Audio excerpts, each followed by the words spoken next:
Welcome, welcome everyone to the 66th edition of the Home Theater Hub. Mr. Ike, what's going on, sir? How are you doing today? Good. I'm doing well. How about yourself? A little tired today, a little tired. Just like last Thursday, I was playing around very early in the morning with spiders and spider webs. Uh, but the Yeah. good news is it's all over. So Are you trying to say and you're Spider-Man? Spider-Man today. nah, well, he has vitamin K now, right? So he's about to get a full dose of vitamin K, a Kaleidescape. So I'm sure he's gonna have enough energy. Too soon. Too soon. What's going on, Paul? How are you, sir? How was your week? I'm good. Keeping busy. A little under the weather, but I think it's passing. So been a little slow this week. Yeah, my wife is actually upstairs sick right now I too. did do an upgrade, but to the office instead of having to carry my cooler. Uh-oh. I'll put this in a better spot. But So what is the drink of choice this flavor week? of the day will be Tangerine Riot. Tangerine Riot. Okay. Yeah, All which right. is a I think it's a pretty known brewery. Great Divide, yeah, in Colorado brewery. Tangerine Good. always sounded really cool, but Riot and Tangerine, no. Why not, man? Don't you like Tangerine? You know, They always look peaceful to me. They look like the rioting type, but it's Riot. And we have a new guest on the show today, Miss Amanda Davis. How are you? Hi, everyone. I'm great. How are you guys doing? Very good. How's your week going? Well, let's see. What is it? Thursday? Oh, good. So great. So great. Tomorrow's Friday. Can't wait. Oh, we know everyone at Kaleidescape's 24 hours over there. So Ooh. You never know.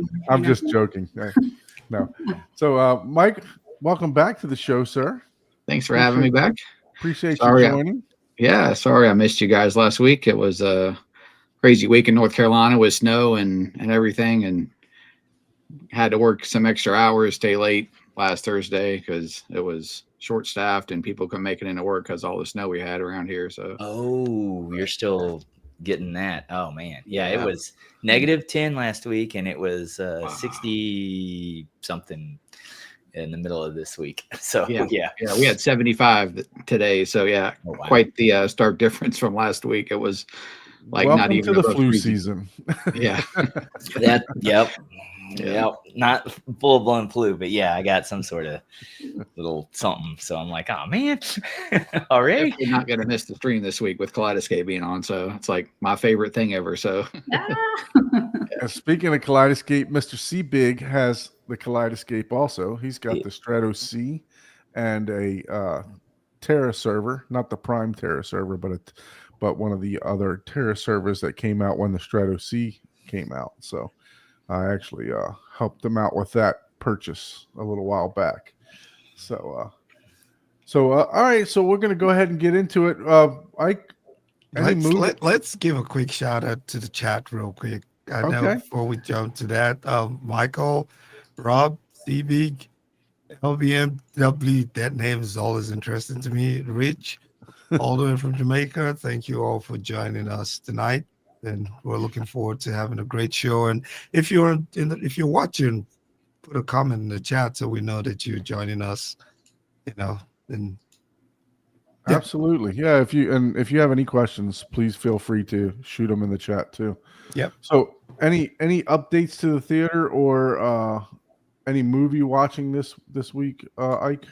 No, unfortunately, I did not get a chance to watch any actual movie. It was one of those crazy weeks. I tried to watch a TV show on Netflix and I don't even remember the name. That's how not fun that was. How uneventful that was, right? Yeah, that was as much as I tried to even turn on the projector this week. So, but I'm looking forward to the weekend. It looks like, weekends is going to be the best time for me to catch a movie, and I'm going to be watching Sounds of Music with the kids. So, nice, very nice. Weekend. So good.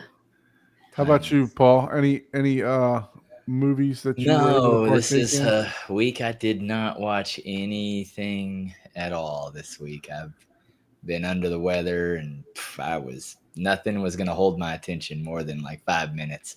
I was taking naps in 2-hour intervals starting at like 6 o'clock.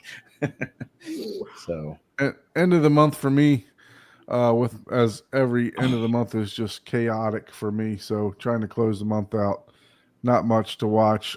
Finished the Beast games with my wife, so that was good. I enjoyed that.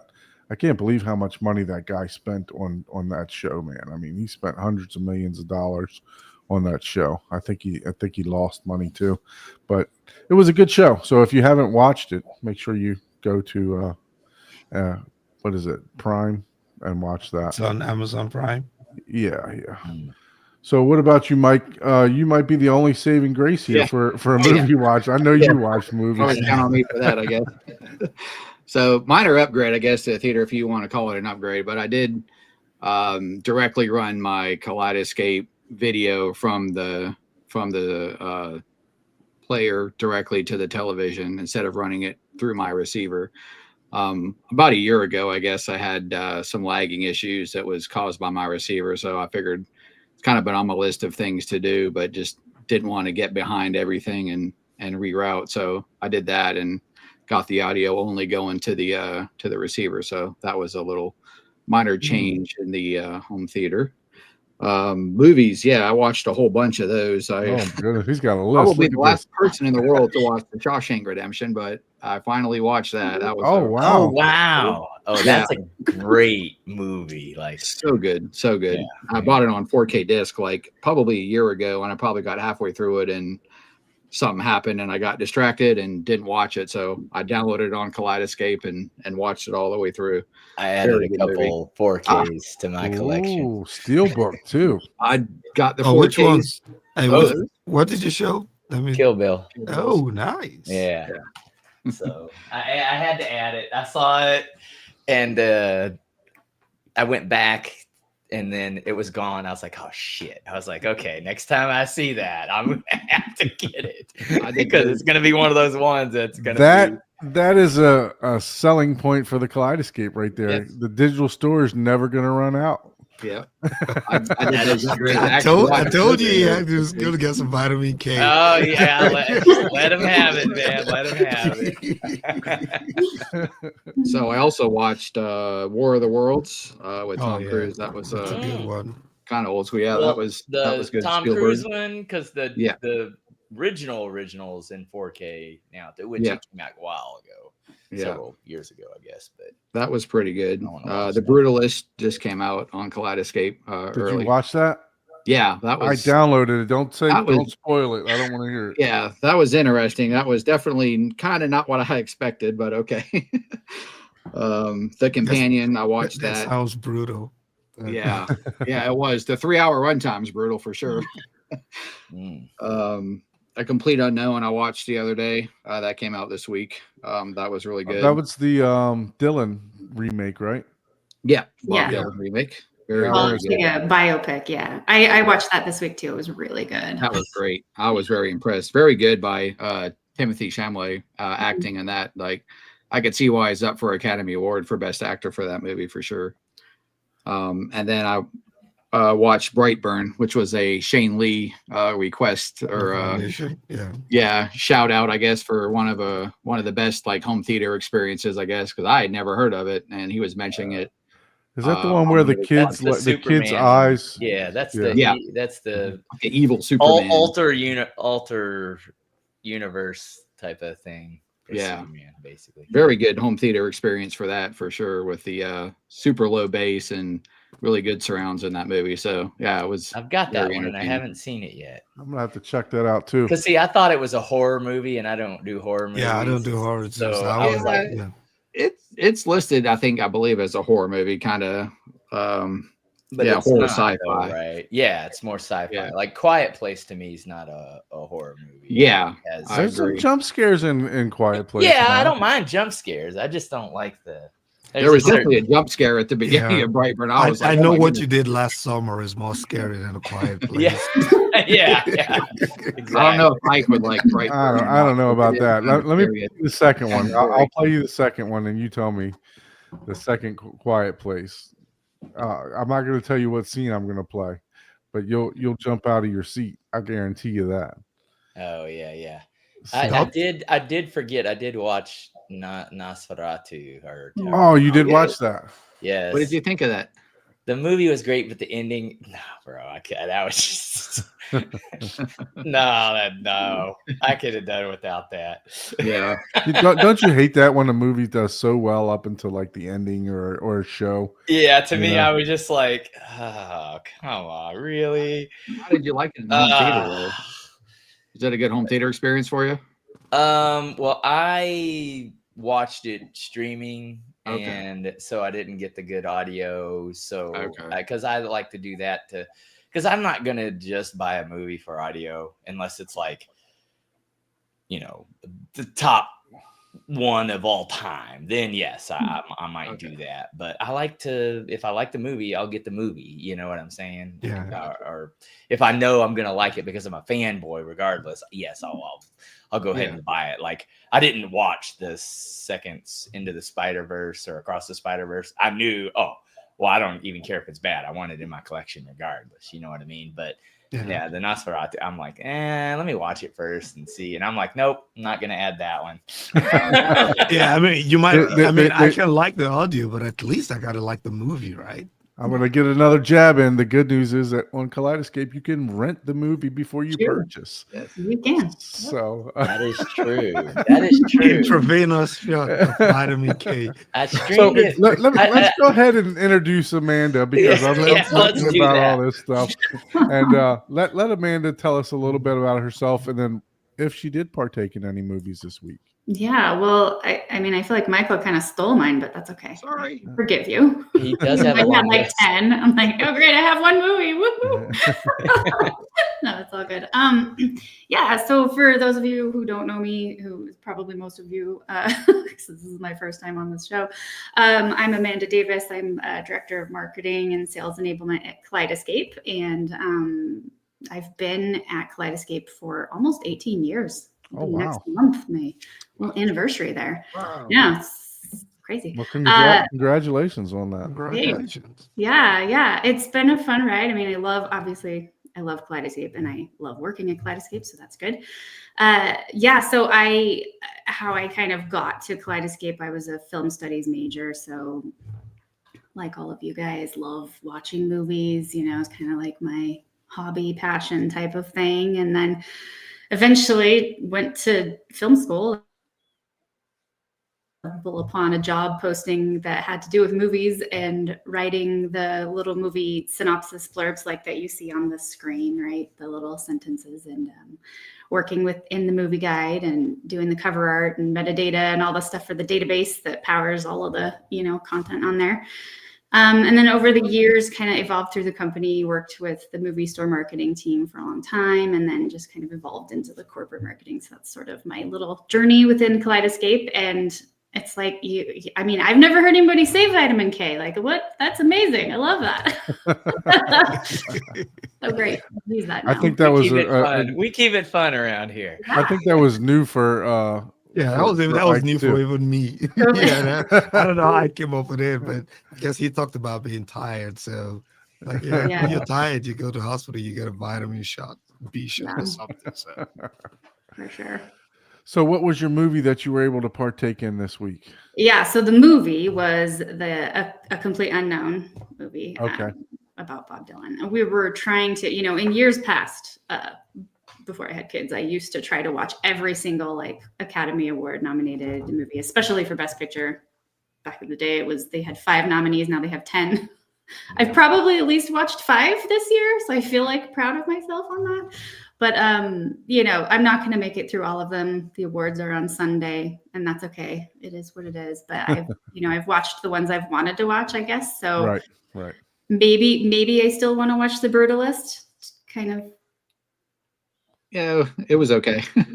So maybe I don't know if we'll get to it before the awards, so we'll just see. But I did watch Dune Part 2 last spring. Of course, it's hard not to be excited about that one for the awards. And also, I did see Wicked, and that one was really great too. So I don't know. I think, and there's a bunch that have gotten rave reviews that I haven't watched. So I don't know what's going to happen on Sunday, but I'm going to watch it. See who wins. We'll see. Yeah, very good, very good. Yeah, no. How are you partaking in the movies? Do you have a home theater set up at your house? Are you viewing? I would hope that you're viewing on a Kaleidescape, right? Yes, of course. Yeah. Yeah. Well, that's a great question. So we just built a house and we just moved into it like right before Christmas. And so we are still in stages of unboxing. So our quote unquote theater room right now is really sort of just the basement, like entertainment room. But we've built kind of a room next to it that has doors. And so that's going to become the dedicated theater. Oh, nice. We just haven't had time to we wanted to move in before we tried to do too much. So we're going to kind of make some plans, figure out like, how do we want to do it? I know we want to put in some Atmos, build it in a little bit, do a little sound isolation. So we're really in the concept stage. We haven't really fleshed out all the details, but we're really excited. I mean, I love, obviously, home theaters. So I'm excited about it. So there will be doors that open up into the other room. So it'll be like a dual entertainment zone and like for games and things like that. I think you're in the space that, people can help you because, even I'm going to throw Abe out that was on our show last week from 3D Squared. He's a home theater designer and he's also a Kaleidescape dealer. So I'm sure you have plenty of, dealers that you can talk to about helping you out with getting plans together and everything else. It's fun. Take your time. Yeah. Take your time doing it. Research a little bit and take your time. The main thing is take your time. Make sure you get what you want. You know what I mean? So. Yeah, exactly. I think it's partly that it's like, okay, you got to figure out, what screen size do you want? Like how many rows of seating can fit? And then, where do you speakers and let alone which speakers, where are we going to put them and everything. So yeah, it's going to be an adventure. I'm excited. It'll be fun. That's fantastic. So what's going on new at Kaleidescape? What's going on new? So, well, I hope you guys have heard of the Strato V movie player. Yeah. Just this piece of equipment that might be sitting next to me right here. Was that the debut at Audio Advice last summer? Yep. Oh, perfect. Good. Yeah. Well, that's our newest product. It's awesome, as you hopefully know. But we just launched that last July, and it's really great because first of all, it's brought the cost of entry for Kaleidescape down quite a bit from before. You don't have to buy a server with it. You can buy it standalone and it'll work and download movies. So it has internal storage of about, a terabyte. And so you can download approximately 10 4K movies. It kind of depends on file sizes and stuff like that. And if you are downloading, HD movies, you can obviously download more than that. But that way you have like a little collection of movies with you. And then if you want room for more movies, you can add a server. And then honestly, at that point in time, it can kind of go up however high you want to go. And we've got servers that are from 8 terabytes, which store approximately 125 4K movies up to our biggest server right now is 123 terabytes, which is just a lot. I don't even know if I remember. I think it might be 2,000 4K movies. I'd have to go look on the website, but it's quite a bit. Yeah. So yeah, it's pretty sweet. Yeah. I think John's showing the screen right now. Yeah, and I'll get to pulling up Don's screen. I wanted him to be ready to do that. But you talked about being at Kaleidescape for 18 years, right? Tell me, what has changed? How has Kaleidescape evolved to where it is right now? So it's interesting. So Kaleidescape started. We were founded in 2001, so a long time ago, right? We're going on next year will be our 25th anniversary, and when we started, it was like the DVD era, right? DVDs were pretty new still at the time. And our founders basically they wanted a way to kind of digitally store their movies and have access to them in any room in their house, right? And at the time, I mean, this is predates like streaming, right? We were the original on-screen display. We were the original, company to kind of digitize your movies and have them like at your fingertips on your screen. So we evolved as kind of the industry evolved. We launched a Blu-ray player, a few years after that, and then after that, we launched our movie store and digital movie downloads. And then I think it was like 2016, we launched our first 4K, players and servers, and then kind of on to now. So our focus now is not the disc-based servers anymore. Of course, we're now digital downloads pretty much only. Although we have a lot of customers who still have we call it the Premier line, who still have those, and so we want to keep them happy too. We keep servicing them and everything, but the focus now is like 4K and moving forward, and the digital downloads, and with our movie store. So yeah, basically like the focus that we've had, our company has always been sort of an engineering, like born and run company, and our focus has been on innovation, and quality, high quality. Kaleidescape is pretty synonymous with the highest quality movie downloads you can get at home. Honoring the filmmaker's intent, trying to make sure that we're presenting movies at home in the best way possible to help you kind of have that movie theater experience at home.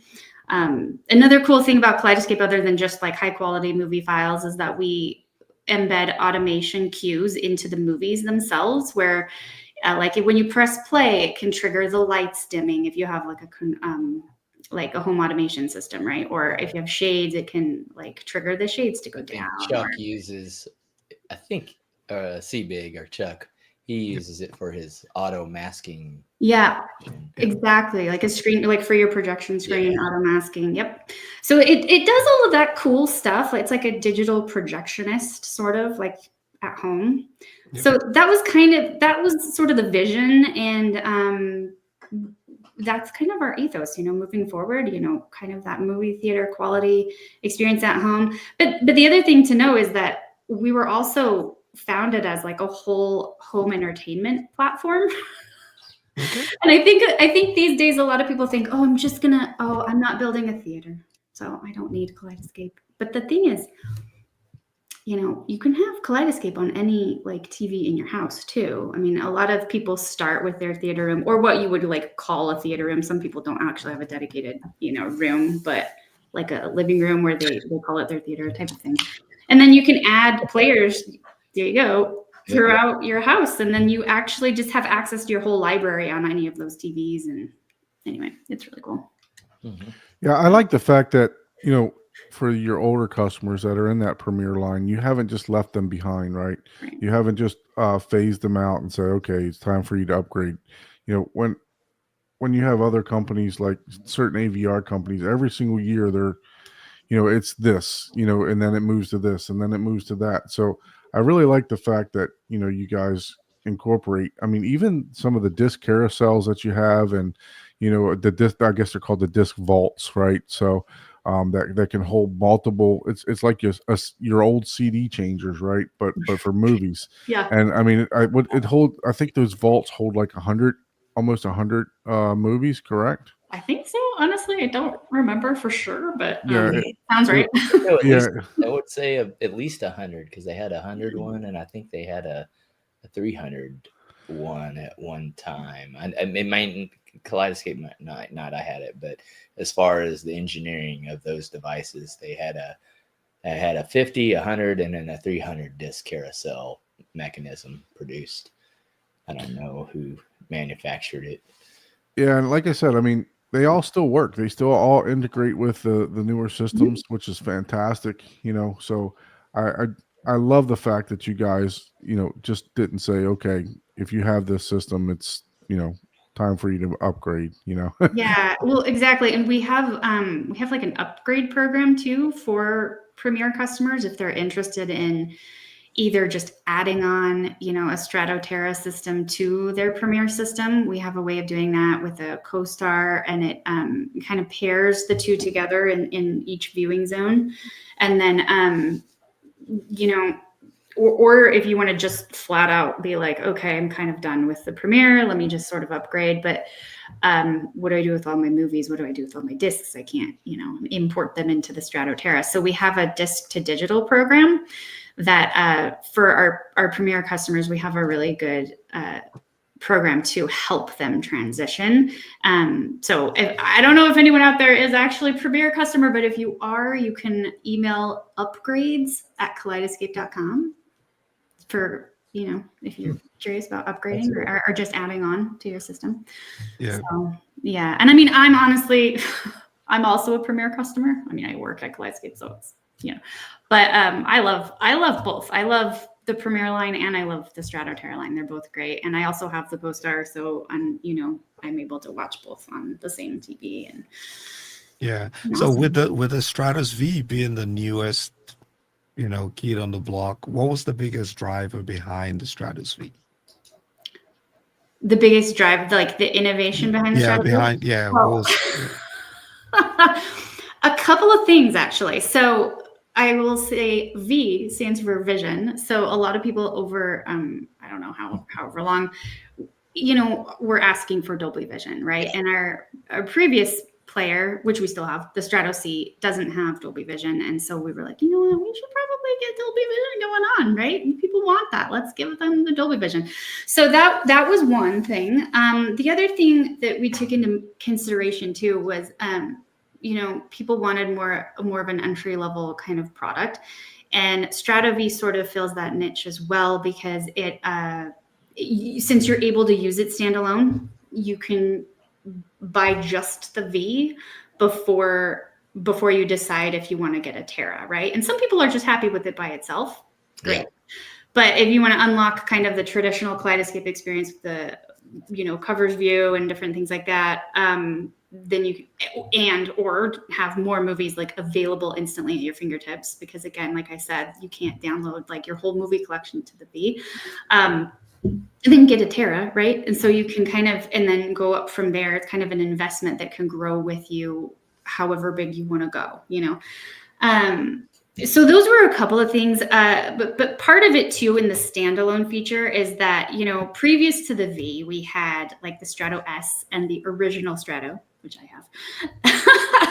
And some of the drawbacks to that was that the movies downloaded slower, like much slower. Like the Strato V will download, a full 4K movie in, we call it as little as 10 minutes over gigabit Ethernet, because obviously internet speeds vary. And even if you have gigabit Ethernet, sometimes you're not actually using the whole amount of bandwidth, right? So it depends. But the Strato S, I think, would download in like 35 or 45 minutes. And so it just was kind of like you had to wait longer. And so even though a lot of people are patient and they're like, okay, well, cool, well, I'll go to have dinner and then I'll come back and watch my movie, etc. Like it just was like, a little bit less engaging when you had to wait that long. So like 10 minutes is easy because you can just go pop your popcorn, grab your drinks, do whatever, then you're kind of ready to go. So that was nice. But so that was kind of a performance upgrade with the V. And then the other one that's also great is that you can be downloading a movie while watching a movie on the Strato V, because the Strato and the Strato S previously, you couldn't. You could do one or the other. And so just from a performance perspective, it's just different, right? So the Strato V has, a few more capabilities like that kind of make it just a little better from like a user experience point of view. So the storage on the Strato V, it's right at 1 terabyte, correct? Mm-hmm. Yeah. Or real close to it, minus the operating system and stuff like that. Yeah. So with that, I think you did mention you can do about 10 4K movies on that. I do have a question for you that it's not in the chat. You may be able to answer it, you may not. Sure. With with the Strato V, you get the 1 terabyte, but when you purchase the server, Mhm. it's called a Prime server. For those of you who don't know, it's kind of like a NAS for the player, right? So, it's basically the storage area for your movies, and when you incorporate that with the Strato V, you actually lose that 1 terabyte. It do you know what the decision, why that decision was made, or was it an engineering thing that it couldn't pull from both of them at the same time? Do you know why that was made? That decision was made. So I do know that it was made, so we got that going. But I think that it was a performance thing, but I could be wrong. It was when they're grouped together, Mhm. it's easier for them to perform as a player itself and as a server. And I'm sure that there's a technical reason why. I just didn't. Yeah, no problem. And I'm sorry, I kind of threw you a curveball here. I'm a dealer for that, and not for Kaleidescape. For those of you that don't know, and that is a question that I get, right? So, Okay, sure. because people do their research. Obviously they're spending a good bit of money on this particular product, and they want to know, hey, well, what happens with that other storage? Is it used as cache? Is it used as other how where does it go, basically, is some of the questions that I've gotten. And I just tell them, look, it becomes a standalone player at that point, just like the Strato V, and it shuts off all of the any of that storage that goes to that. I have my engineering thoughts of why that is. Yeah, so for those of you who are asking questions, we are starring your questions, so we're not ignoring them. We will Yeah. get to them. So we just want to, go through, talk about the product and I don't things have like that before we get to. any clue how or why, but as an engineer, my first brain thought would be there's probably some sort of encryption that is hardware serialized encrypted that takes like a two-way key, right? So the player itself is part of that key and the hard drive and the serial number. But once you get an external like NAS storage device, it's probably serializing with that cluster and serializing that way. So you're losing that. You can only have one key and token with the system, if you would. So that's probably the easiest way to implement it. That way you can keep it secure. Yeah, I told you Paul was the resident geek, right? You could be correct. I honestly don't know. I don't even know what you're trying to explain, but I may not mean anything to anyone, but that's a likelihood, very likely, because that would make sense. Because even Kaleidescape would have no reason to just throw away 1 terabyte. Yeah, right? That I agree with. But they're not doing that on purpose. They're not just saying, "Oh well." No, there's a reason, and more than likely, that's probably what it is. And that's not a cheap endeavor, software wise, and time, and just overall the security and signatures and stuff that you have to use to make that happen. So it's probably like, okay, we're gonna just transfer this over here, and there's your 1-to-1. So. Could be. Yeah, what I was gonna say too, you kind of reminded me, is that the cool thing about Strato V too is even if you do group it with a server, let's say you do have, want more movies and all that stuff, you can later on, if you decide to, you can actually put it back in standalone mode. I was going to ask that question if you wanted to travel with it. Yeah, exactly. So if you did want to travel, which like a lot of people have done, you take it, there's like a little reset thing in the back of it. You push that. And what that does though is it'll make it so that you have to actually re-download the movies that you want to load onto it when you're going. Makes sense with my nerd comment. Yeah.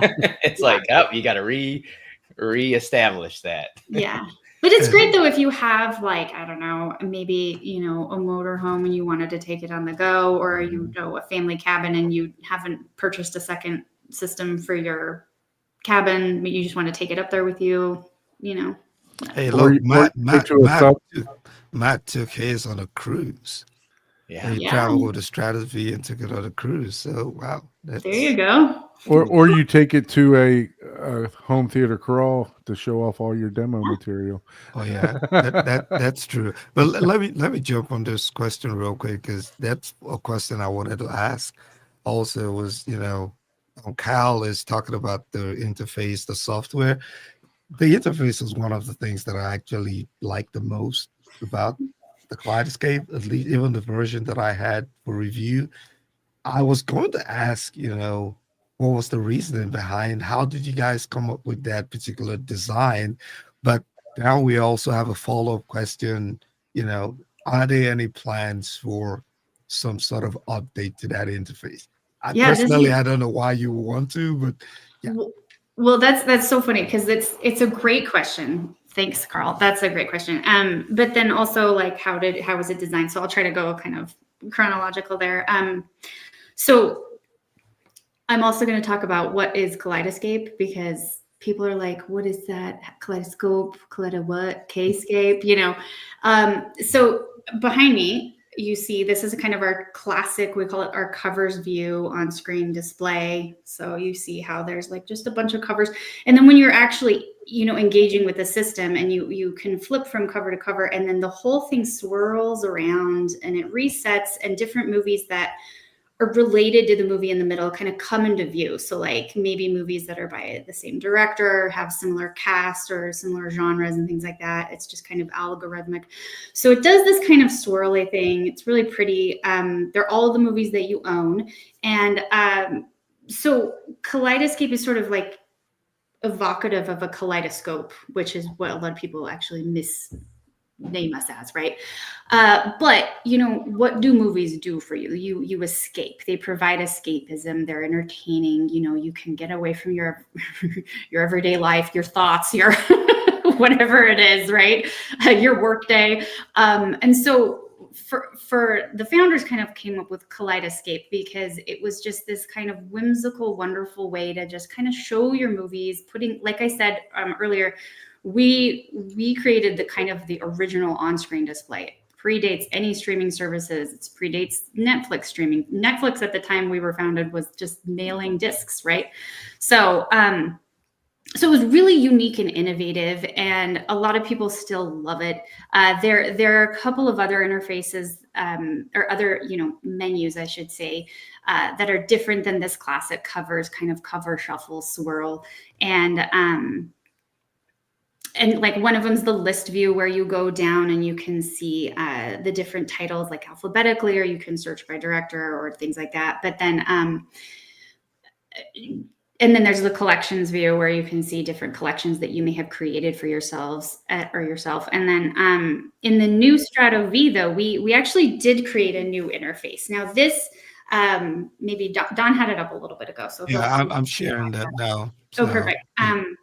Yeah, do you want to go to there you go. So we created a kind of an updated interface that it took the place of what we were previously calling the collections view. And we did this because with a standalone system where you don't probably have like 20 or 40 movies, well, you definitely don't have them downloaded probably unless they're like all SD quality. Then how do you want to see your movies aside from that cover scroll? Because you don't really have enough movies to fill your screen. And so what we wanted to do is make it pretty intuitive where you can see the movies that like you've downloaded so that they're the new movies, which ones have you started watching, but you've paused and you might want to pick those up again. And then if you scroll up further down at the top, and then go over to the left a bit, you can see content that's available in the store. So those 4 right there would have been like the top 4 movies that have been purchased recently on our store. And then you can go browse the store to see what other movies you might want to purchase and download or rent if you don't want to purchase. And then that takes you back to that store interface. So those are a few of like the innovations that we have done within the past year to the interface. But again, this is in the standalone mode specifically on the Strato V.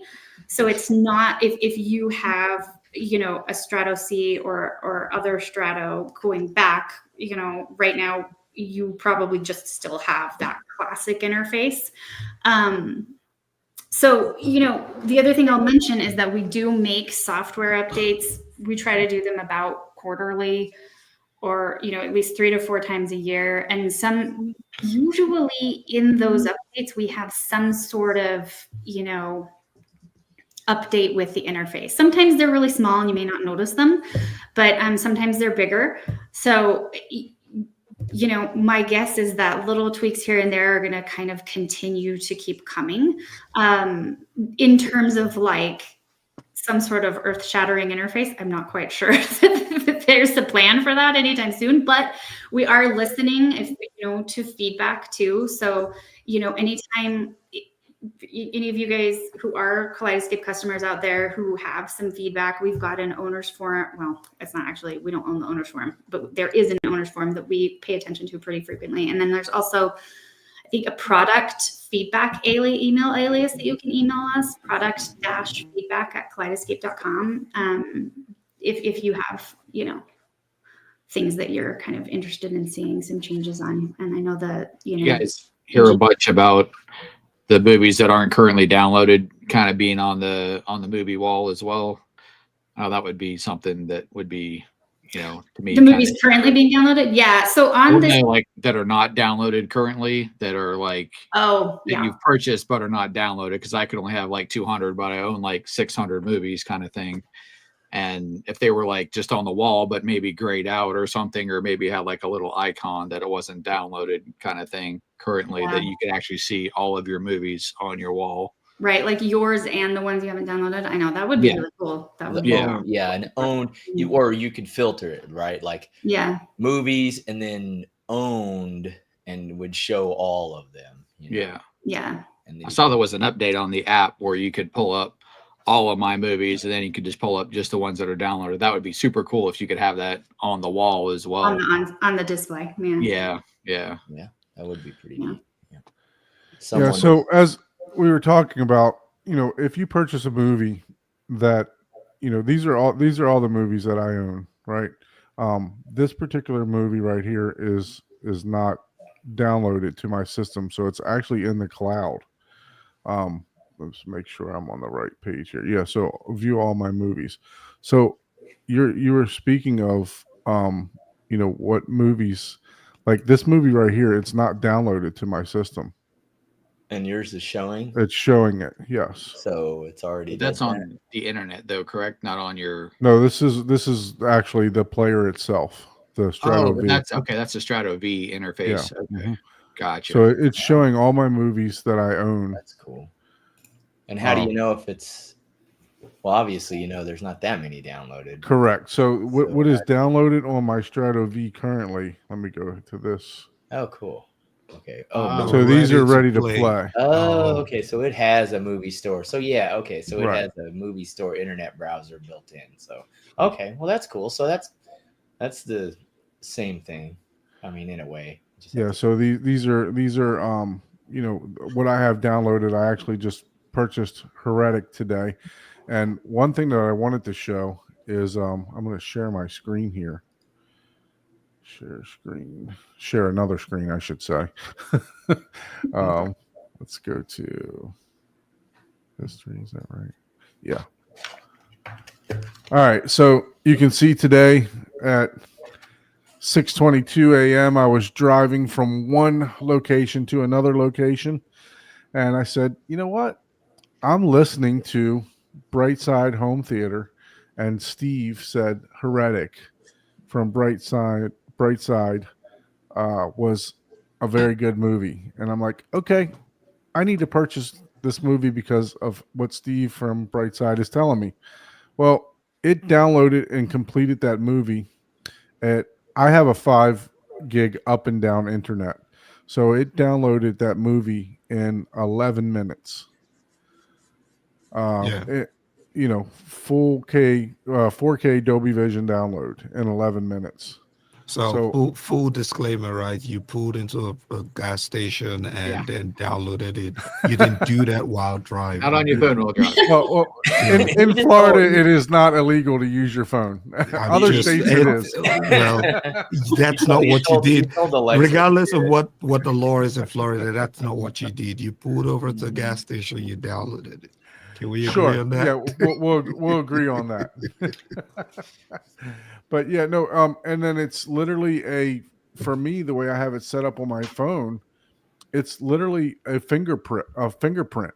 So I click on the movie, I press purchase, and I put my thumbprint on the phone, and boom, it purchases it for me. Let me see if I can share this again. Share this tab instead. There we go. So this is actually the movie store itself on a computer, right? So on this particular screen, it's showing me that I have one update available. So let's go and see what this movie update is. Let's see. Okay, movie updates. So I have all these movies that have an update for it. Now it could be a change in the audio. It could be advanced picture quality. It could be a minor tweak that they made. So I have to go back and I'll re-download all these movies onto my system again because those are actually, ready to be upgraded. Wait, so are you saying that Kaleidescape can actually go back and update, let's say, the audio for a movie to Atmos version? Mhm. Absolutely. Right. So, Oh, wow. and let's say that there was a disc error, right? So I have a movie, I think it's Donnie Darko. There was a national release saying that, hey, they messed up on this disc. And if you wanted to go back, send your disc, get a new version of it, you send your disc back to them and they give you a new version of it. Well, Kaleidescape actually does this for you at no additional charge. Yep. So if there's an improvement to the movie in any way, they'll update it. Yeah, I had one today for Alien Romulus that had video enhancement, like improvements for Alien Romulus. It was a free update for the video quality of the movie. Just So this updated one it. says audio and video improvements. There we go. Mhm.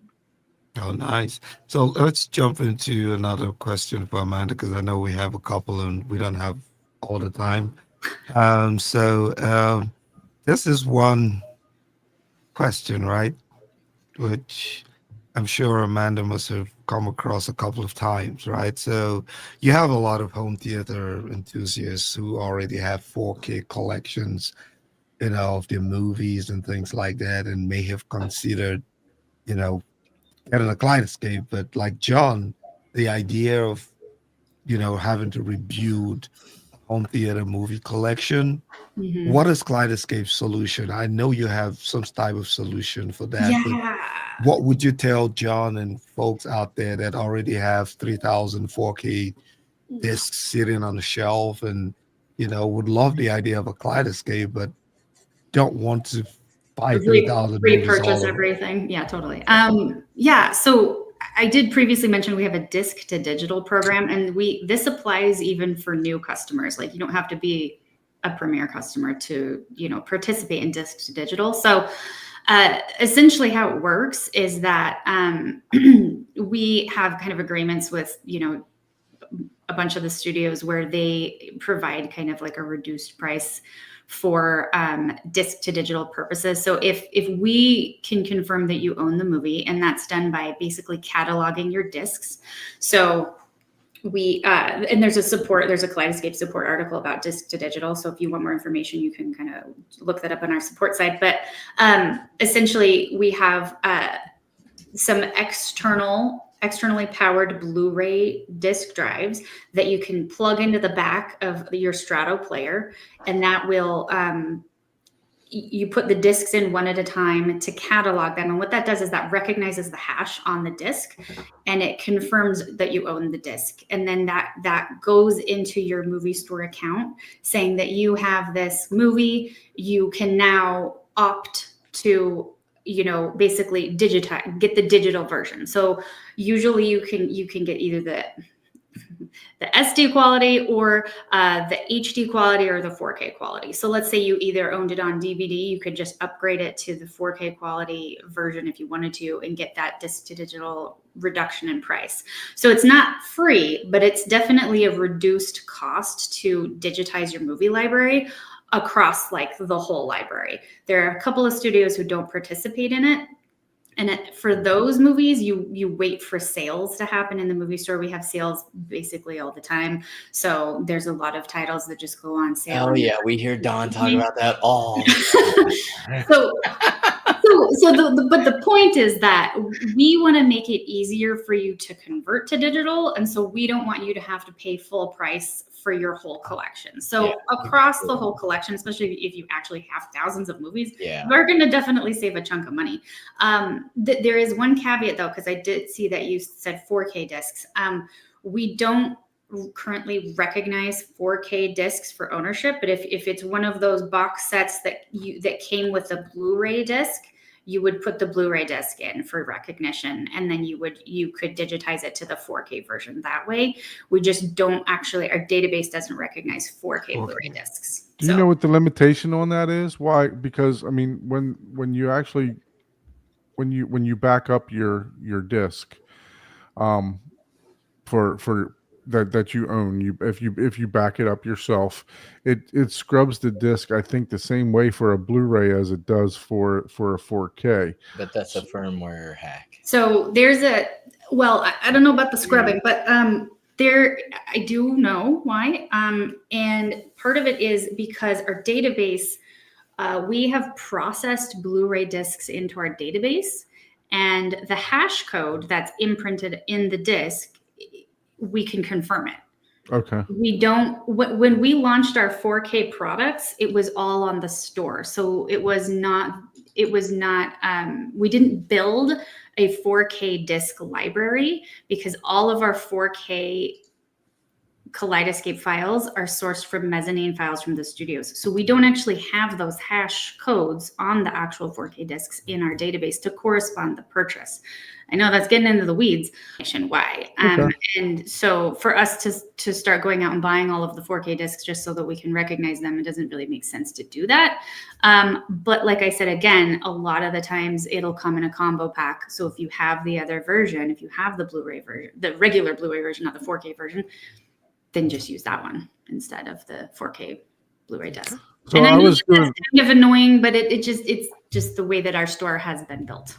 So I was doing an experiment with this, and I actually was able. This is my disc to digital offers here. I haven't cataloged all my discs yet, but this is, as you can see here, Jaws for $14.99 normally for $4.92. Unforgiven, regular $34.99 for $4.92. Split $14 or $15 for $4.92. Basic Instinct, so these are just ones that I was playing around with just to try to make some content. And I actually got the Unforgiven 4K disc because I was just experimenting to actually pull and show up on the disc to digital. But that was the only one out of like 10 discs that I tried. So I was just experimenting, just to see if it would actually work. So like you said, every Blu-ray that I put in, it worked perfectly fine. Boom, boom, boom. Gotcha. So I just wanted to mess around and try and see, hey, will this show? But the great news is when you pop in your Blu-ray, even if you only have a Blu-ray, Kaleidescape is actually going to offer you the upgrade to 4K. 4K, yeah. Exactly. So you don't need to worry about it. Yeah, you don't have to worry about that. Even if you're like me and you worked at Blockbuster, 25 years ago, and you have like hundreds of DVDs, and you're like, what am I going to do with that? We do just digital on DVDs too. You age yourself when you say you worked at Blockbuster. Like, I just thought, I'm just the points. It's all good.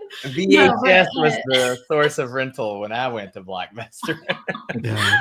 So DVDs and regular Blu-ray discs will both work for disc to digital. And like I said, again, you don't have to be a pre-existing Kaleidescape customer. new customers can take advantage of this too. So it's a great way if you're considering, you're on the fence, you want to try it, but you're like, oh, what about my thousands of movies? This is one of my favorite things that you added is this collection set. Oh yeah, this is where you're gonna lose all your money. No, This is fantastic Buying though. content Because look, I mean, I know like Josh that. didn't hear you say that. No, these are so popular though. These are and it's honestly it's probably the best way to go because this is how you save the most. this saves you money. Yeah. So purchasing, especially if you're new, new to the I'm gonna try to platform. pick one that I don't have Gladiator on here, so let's see what this set costs. Yeah. So the complete set for $39. When this movie first came to Kaleidescape, I think it was $39 to purchase it. Oh yeah. Or real close, you Yeah. know. Oh, So so now you're getting both movies for $39, The price right? of one. Yeah. Which is fantastic, you know. The Venom, I don't have any of the Venoms, I don't think. Yeah. So to purchase the whole set's $34. 3 movies. That's $10. That's like $11 a movie, man. I mean, well, you can't beat that. Yeah.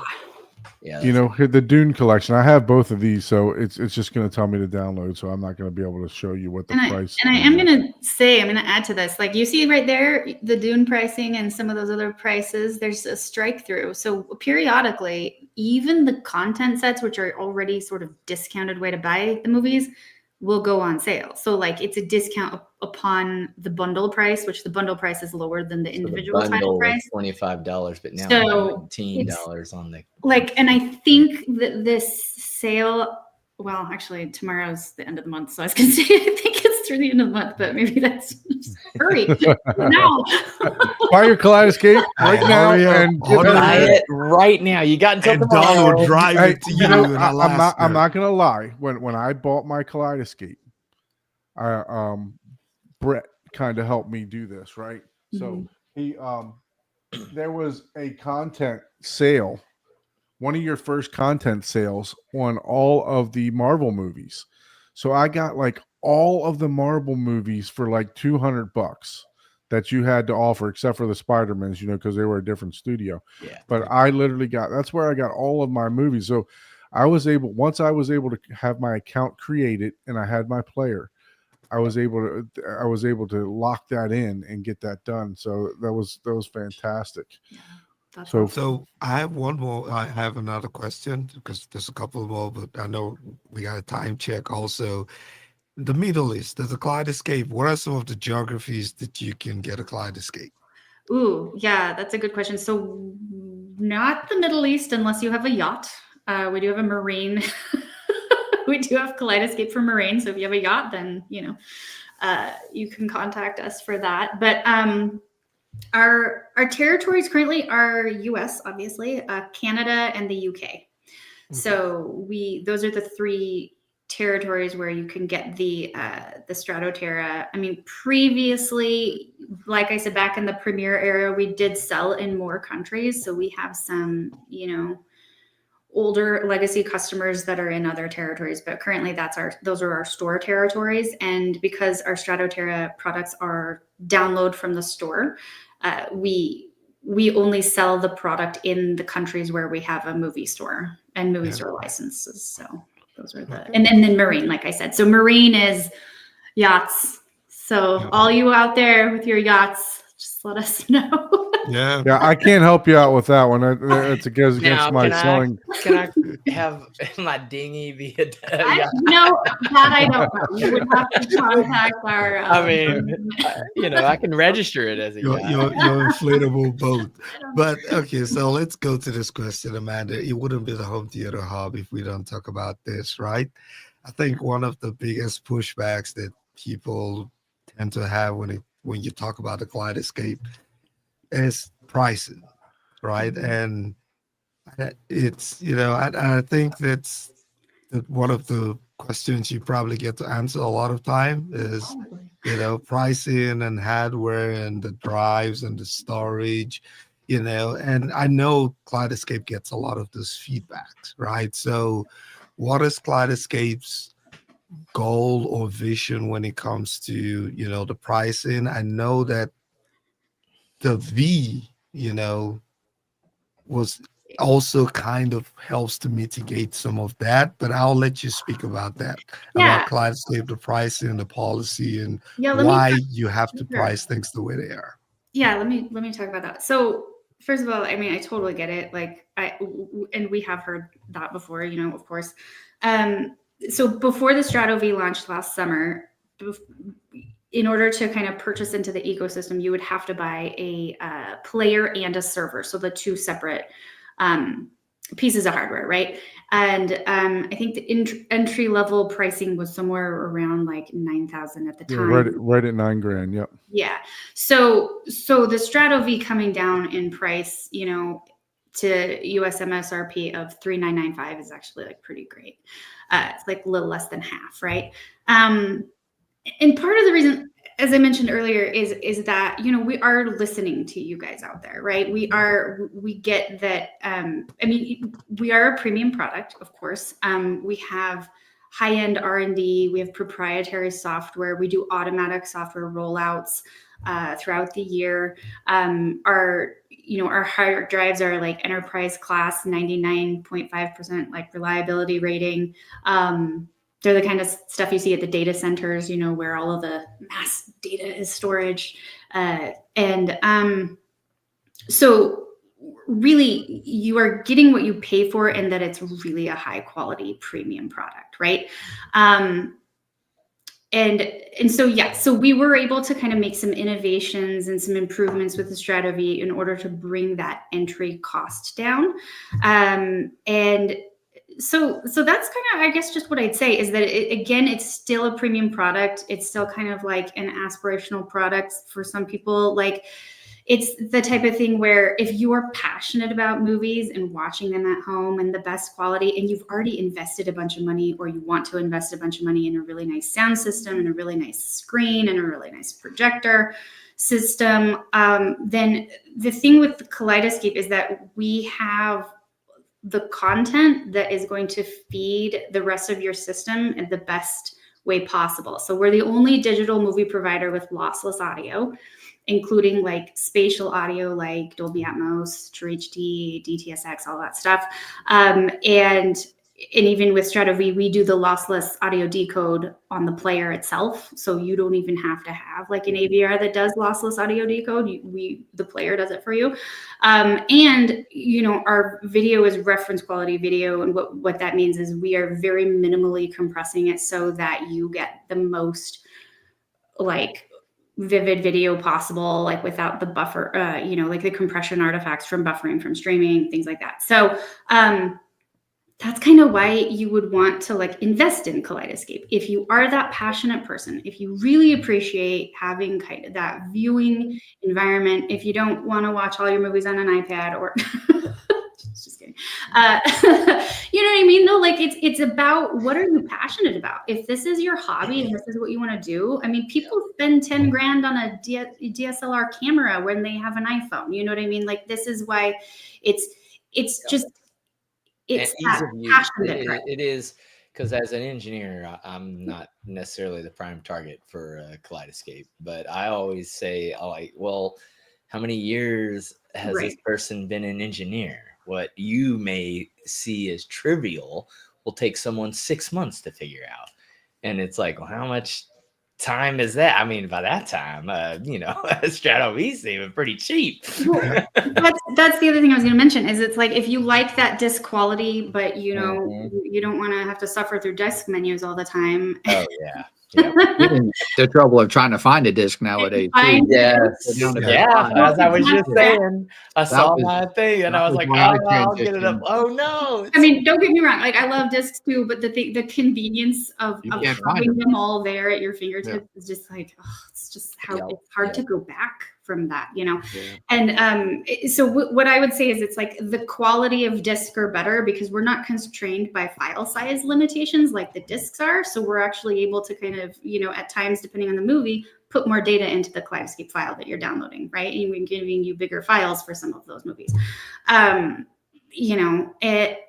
we have more like the convenience of streaming where, you're not going around looking for your discs or putting them in and suffering through menus. It's more of an instant gratification, kind of like streaming. So we kind of marry those two worlds. And the other thing that's really great about Kaleidescape is that we have a content team that goes in there, does all the metadata for you, does the cover art, bookmarks the movies, so you have some automation cues. None of the streaming services are giving you those automation cues in their files, right? And I think I just got lost in my train of thought there, but metadata. But it saves you time, though. That's the other thing. Like if your alternative is one of those kind of do-it-yourself like options where you want the disc quality, but you want the convenience, and you don't want to pay for Kaleidescape, then you're gonna pay for it in your time and your effort, and you're suffering through nights. Whether it was time from your 20 years of experience, doing that. It's like, that's it's like, it's easy to go, anyone can go build a dresser or something. How many times have you cut a piece of wood? How many tools do you have?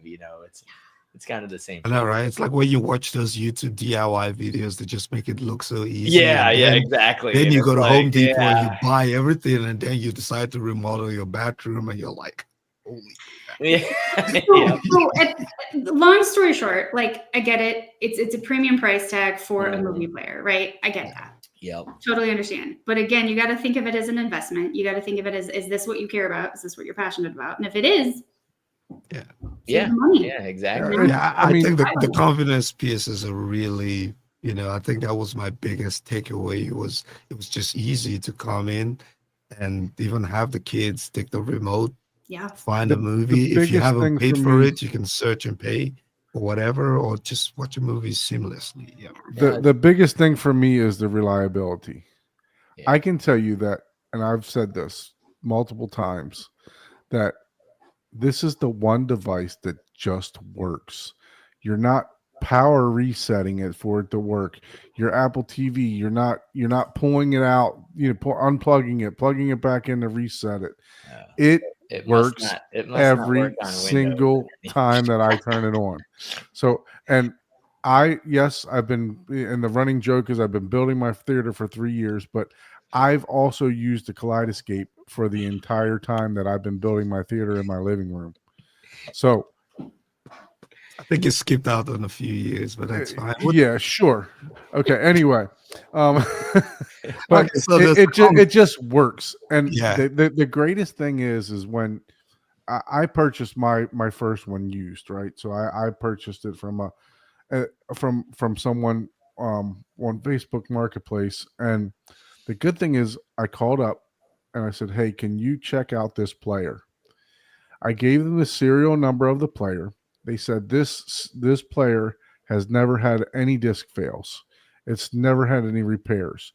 They had everything down to a science to tell me exactly what was going on with that player, right? So I felt comfortable purchasing it as a used player, right? So, and the greatest thing is when your wife looks at you and she tells you, you know what, this is the best thing that you purchased for the theater. There you go. Right there. It's easy for her to use. I turn it on and she says she loves it. It's a phenomenal product. You can control it with your phone through the phone app. You don't even need a remote. It's just a great product. I'm going to segue into this real quick. So let me just address this comment real quick, Don. My customer service there too, Don. So there's the comment from Terrence, right? So talking about the ability to create scripts on the device itself, I believe, versus having to use the laptops. I think that's also something that personally I wouldn't mind.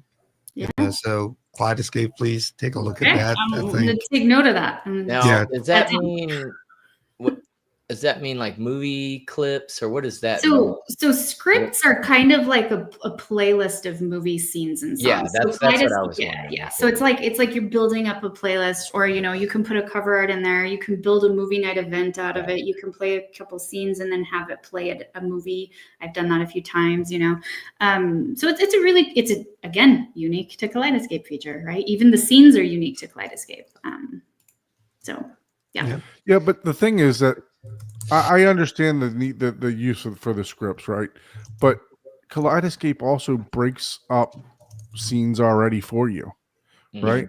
So there's already scenes being Popular broken up. ones that are Yeah. already done are already Mhm. in Yeah. the list. So Yeah. unless you're trying to really go one off, I know that when you select a movie, they have the little demo reels already. Yeah. Yeah. So the content team, like I said, I mean, we're embedding the metadata cues, like I was mentioning before, but they also bookmark memorable scenes, right? And songs. So like if it's a musical or if it's a concert, then they'll bookmark the song, so you can just jump right cool. to that spot. And then so they're just there for you when you download the movie. They're already there. You don't have to do anything about it. But you can also create your own favorite scenes. Let's say that our content team didn't maybe find the scene that you found really amazing, so they didn't bookmark it. But you're like, what? I love this scene. Why is this not bookmarked? So you can go in and you can create your own scene in addition, and then it just shows up like in that list, but with a little heart next to it, because that means you've created it for yourself.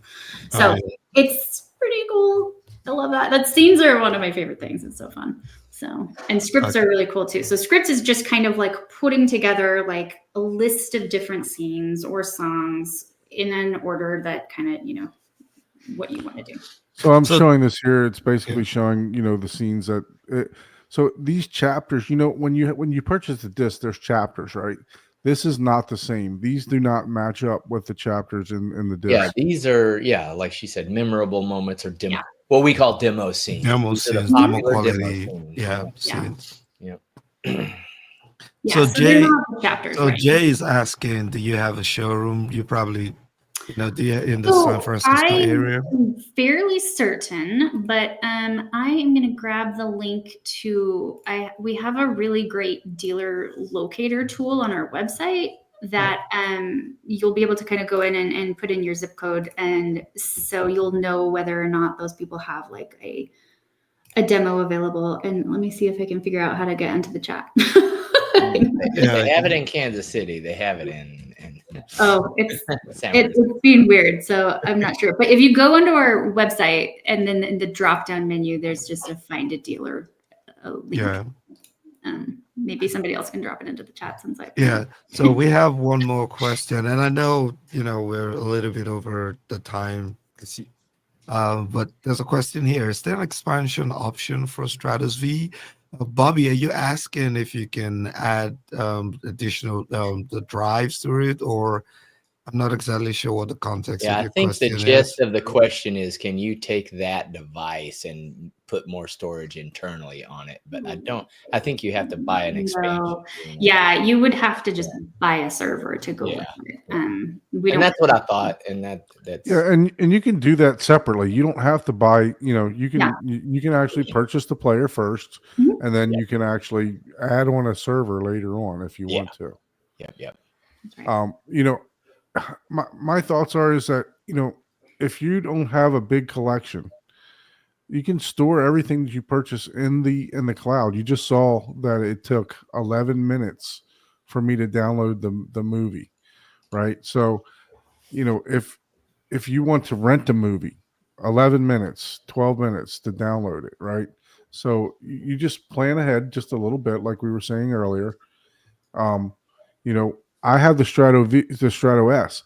I'm so used to just purchasing a movie while I'm eating lunch and saying, okay, I'm going to watch this later on tonight. That way, the Strato S would take 45 minutes to download a movie, right? But I'm just so programmed that I'm not in a rush to do anything because I was used to that, and that's still how I purchase my movies. As you saw, at 6:18 in the morning, I purchased a movie and downloaded it, right? So it's something. Okay, I'm gonna watch this, So later on in the evenings, but yeah, I mean, just the convenience of being able to do that, you can't even go to the store and pick up a movie at 6:18. Yeah. Walmart's not 24 hours anymore since COVID. Chuck has a question here. I like this question because I was wondering that myself. So for the bundles, if you have like 3 out of 5, do you get a discount if you already own them on Kaleidescape? Not necessarily the discs, but if you own. Right. So I'm assuming you mean the content sets that we were looking at previously. Yeah. Okay. So in that case, yes. So what we do is we just give you the best price, even if you're just buying like 1 or 2 out of the content set. If you already have 1 or 2 of the movies and you're buying like a couple of others, it gives you the discount. So it kind of factors that in for you. Because That's cool. Yeah, that's really nice. Because when we built the feature, we're already customers and have a lot of movies. And we're like, You're like, wait, I own 9 of the 10 movies. Yeah, it's like a complete your set kind of option there. Yeah. Yeah, exactly. Yeah. So you should still see, a discount over just buying the titles individually. Unless like maybe those titles individually are on sale themselves for like cheaper, then maybe. Yeah. But you'll have to do the math yourself, is Chuck. It's like, well, I've got the disc and I haven't put it in the player to see how much it costs versus the bundle versus the. So any future plans for Kaleidescape? Any secrets that you can tell us? I would love to tell you all of the secrets, but not all of them. Yeah, Josh right. is probably watching, so don't tell us all of them. So I can't obviously tell you guys anything that's coming up, even though I would love to. But I can tell you that we are listening. So it's like I said before, if you do have feedback, if you do have things that you want to communicate to us, please just let us know. Product related feedback, you can do product-feedback at kaleidescape.com. If you're a customer, especially a premier customer, and you're interested in upgrading or adding on to your system, upgrades at kaleidescape.com. If you just want to talk to me, you can go marketing at kaleidescape.com. We're listening, seriously. Where's my $100 off coupon? They're gonna send you a plus $200. Your email costs $200 for us to read. So if you have any value further proposition, the customer service you guys have is really excellent. I've had an issue with my receiver transferring the video to my TV, and I contacted customer support, and just amazing the quick turnaround response time and be able to troubleshoot my issue with ease. So that was definitely very valuable, I guess, as part of the cost of everything is your customer service. Yeah, we have a really good tech support team. If you think I've been here a long time, our rock star tech support guys just 20 years this year, like at Kaleidescape for 20-year anniversary. So yeah, like I said, I mean, I purchased one secondhand, and I called up and said, "Hey, the guy gave me the serial number. What can you tell me about this?" And spit off everything. It was fantastic, Awesome. So, if you guys, Amanda, I know that it's getting late for you, and I definitely appreciate you joining the show. Yep. If you guys have any additional information, you can obviously email, the emails that Amanda mentioned. If you're interested in purchasing a Kaleidescape, you can email me at horizontheater2020@gmail.com. Or if you just want to discuss, if you want to talk about anything at all, by all means, you're welcome to shoot me an email and we can have a discussion. I can FaceTime you. We can go through Hop on the menus. show. We can go everything. Yeah, you can come on the show and we'll talk. So I do have one more question. Do you do any dealings with the commercial theater side? Oh yeah, so that's interesting you bring that up. So last year we sort of launched into commercial theaters, and we're sort of in like a pilot program right now. So there aren't really that many across the country, but we do have a few exhibitors who are testing us out. And we have some studios on board as well, which is really cool. So essentially, the plan there is to have an alternative platform to bring the library content back to the big screen. So like if like at Christmas time, if the movie Elf was being shown again, like you could watch it on Kaleidescape, like that kind of thing in the theater. Mm-hmm. So that just goes to show you that the quality that you can bring home with Kaleidescape, you can also enjoy at the theater, because even though we're not DCI, files, really we at the theater, they have that here in Kansas City. AMC, I think, world headquarters is here, and they have it where if you rent the theater, you can tell them the movies you want, and you Yeah, can like a private event. Yeah. Yeah. Mhm. Or Private like a event. party and stuff like that. Yeah. So we're doing more this year. We're really excited. We've got more exhibitors kind of coming on board. So hopefully more and near more of you people like out there will see us in theaters. I don't know. Yeah. It's Yeah. exciting. The So ones I've seen it aren't like the big jumbo, like 2-story screens, but the yeah, ones so that we're not out, like you in know, the IMAX like one. a 20, yeah, like a 20 seat Yeah. theater with the couches and all that, Right. all that Right. stuff. But still, I mean, it's bigger than most people have. That's for sure, by a lot. But it's still, yeah, it's a pretty cool private little. Well, and I've been to the theater where we've had Kaleidescape and seeing content on the big screen, and it looks and sounds fantastic. Yeah. Like it's I can actually attest to that. And that actually brings me to another point that I wanted to make before I drop off is that it's nice for us to say a lot of great things. We have lossless audio, we have, reference quality video and all that stuff. Higher bit rate movie downloads, all these things that sound like words. But honestly, like the best way to know how Kaleidescape can make an impact for you and for your own home theater is to get a demo. So, I think we put on our Find a Dealer locator in the chat, like find a dealer near you, go test it out for yourself. Like that is going to be the best way that you're going to know, because once you experience it, you get it. Like you are like, oh, that is different. I hear more than I heard before, or I, like get the feels like I get at a real theater. So it's cool. So get a demo. If you're on the fence, that's what I would recommend. Some dealers will do like an in-home demo and bring like the Strato V to your own home to test it out with your own equipment, which is kind of a really cool way to go too. Wow.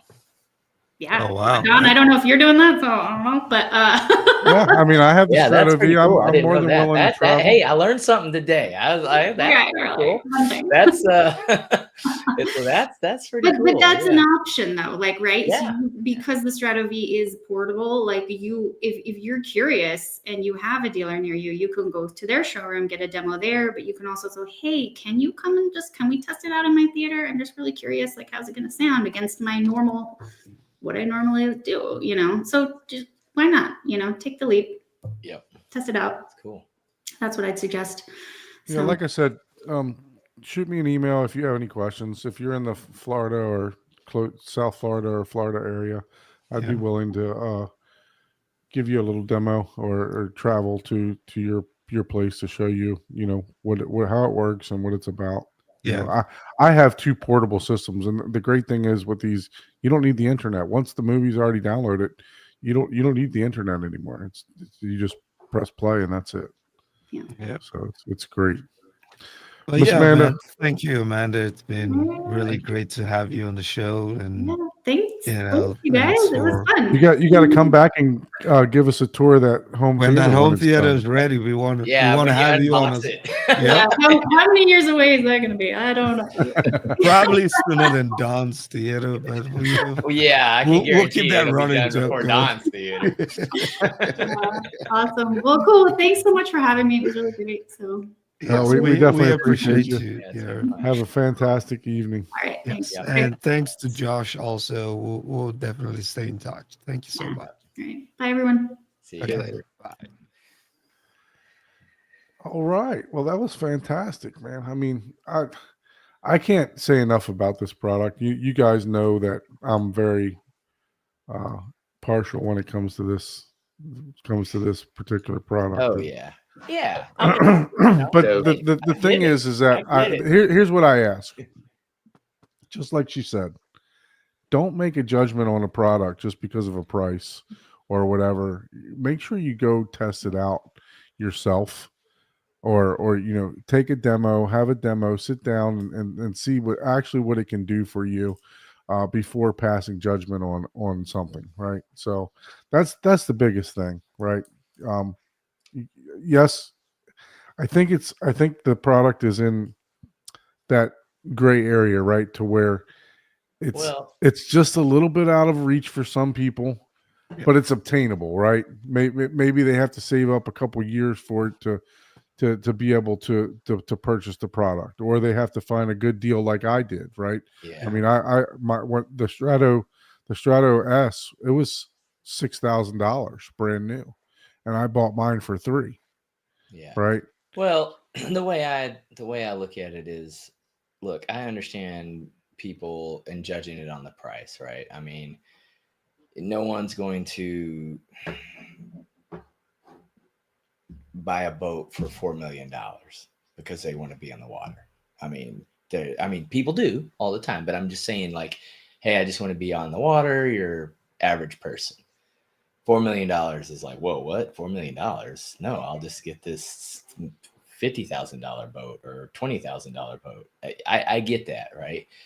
But at the same time, and I'm not necessarily saying 4 million, but even $30,000 is a lot for a boat for like me, right? So I'm not spending $30,000 for a boat. I mean, I'm just not into it that much. Just like some people have $3,000 watches. I'm like, dude, I can get an Apple Watch for $500. It does 10 times more than that Rolex. Like, why would you do that? It's where is your passion? Where does your passion lie? And Right. you can't, it's fun. And if you're having a good time and it's a good experience, and by all means, but I mean, I get it. But if someone's trying to tell me, oh, well, then you don't know how to watch movies if you don't have this, or you don't know how to tell time unless you have a Rolex.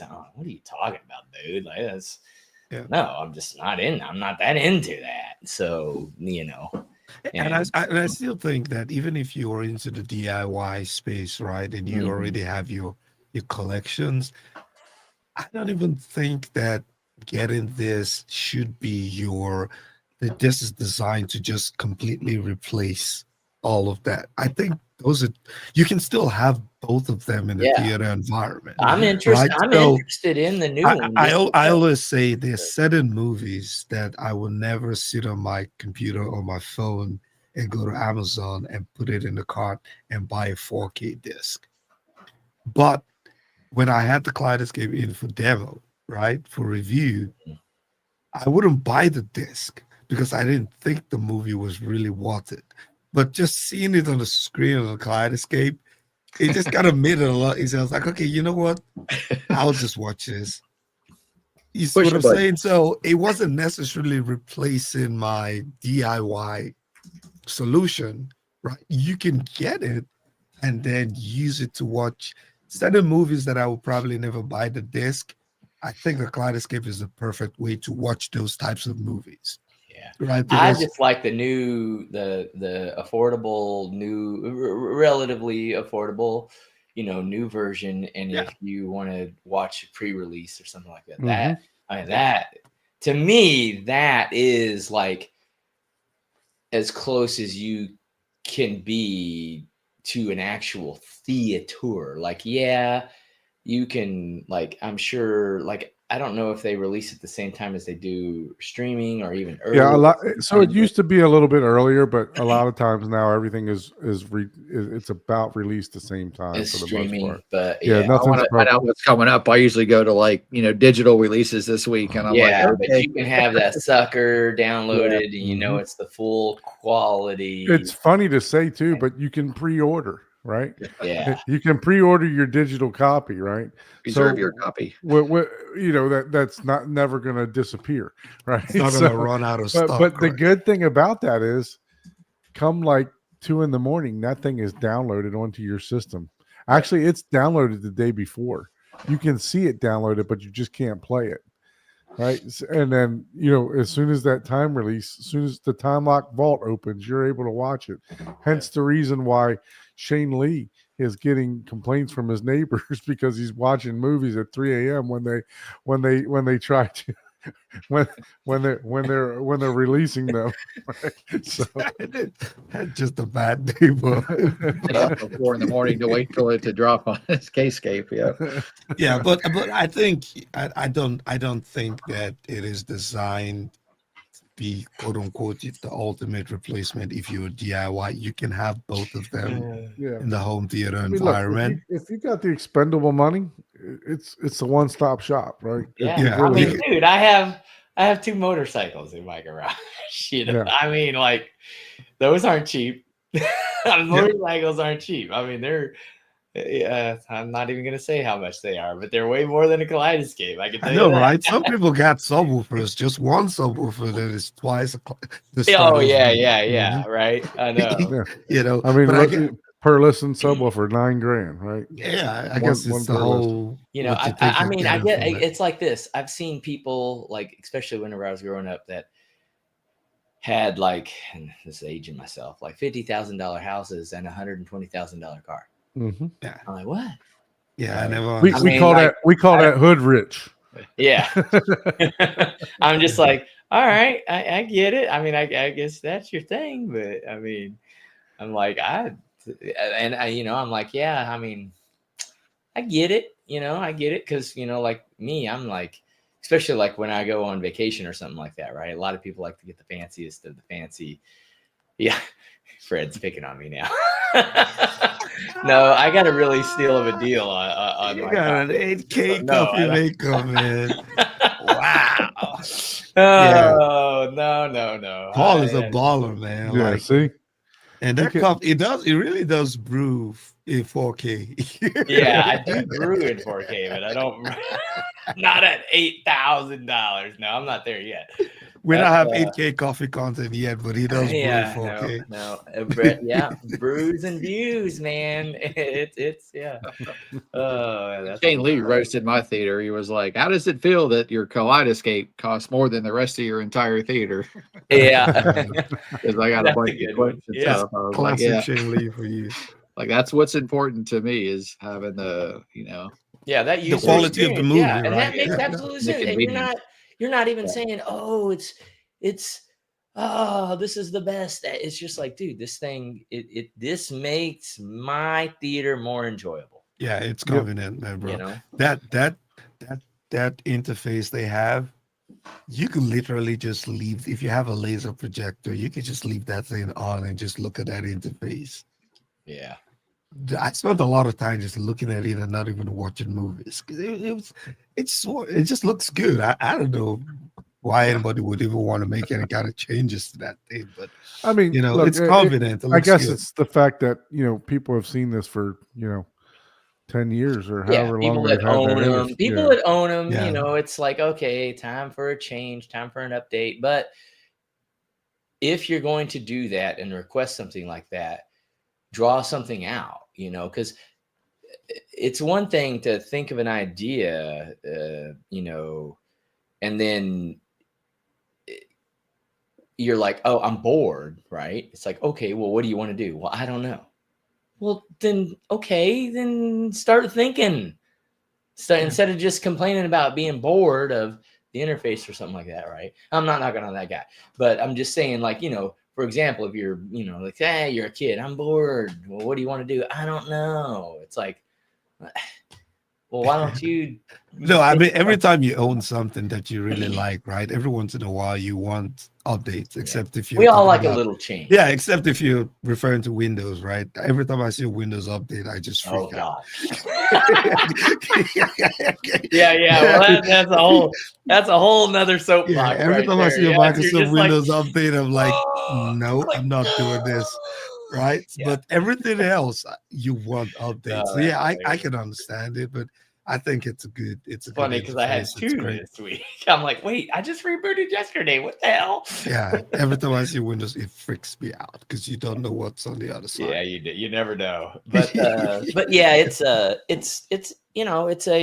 like I said, hey, if the only thing that people are complaining about is the price, then But I hope for those of you who are watching, I hope we were able to ask some of your questions, and at least we tried to cover, if not all the questions in the chat. And if there were any questions we probably didn't think about it to ask, or you didn't put it in the chat, so we were not able to get to it. But dealer locators, pretty cool. Kaleidescape is always an interesting topic. So Michael has it, question. Don has it, I don't have it, Croson doesn't have it, so it's kind of balanced, right? It's 50-50. Yeah. Now I've had it, I've experienced it. And the funny thing is, what industry do you work in? Yeah. Tech. Tech. Okay, what industry do I work in? You're tech. Okay. Yeah, I need it. I can't do this kind of stuff. Yeah, it's Yeah, like, okay, there's a, hey, there's something for everyone, right? No, You know? I'll say this. At some point, I'm gonna get one. So it's not. Yeah. I think for me, it's written. I will get one at some point. So I just need to walk my way to that point. But I'm working on my unneeded 818s first. Yeah. So yeah, I think it has to be a priority type stuff too, right? But yeah, I will probably end up getting it just so I can say, hey, here you go. Yeah, I got it. It's cool. It's it does this. But I still love my, I do my I do more than just. Did we miss that? Yeah, That was yeah. from So, Kyle. yeah, so he mentioned that, because he was the one that asked about the UI.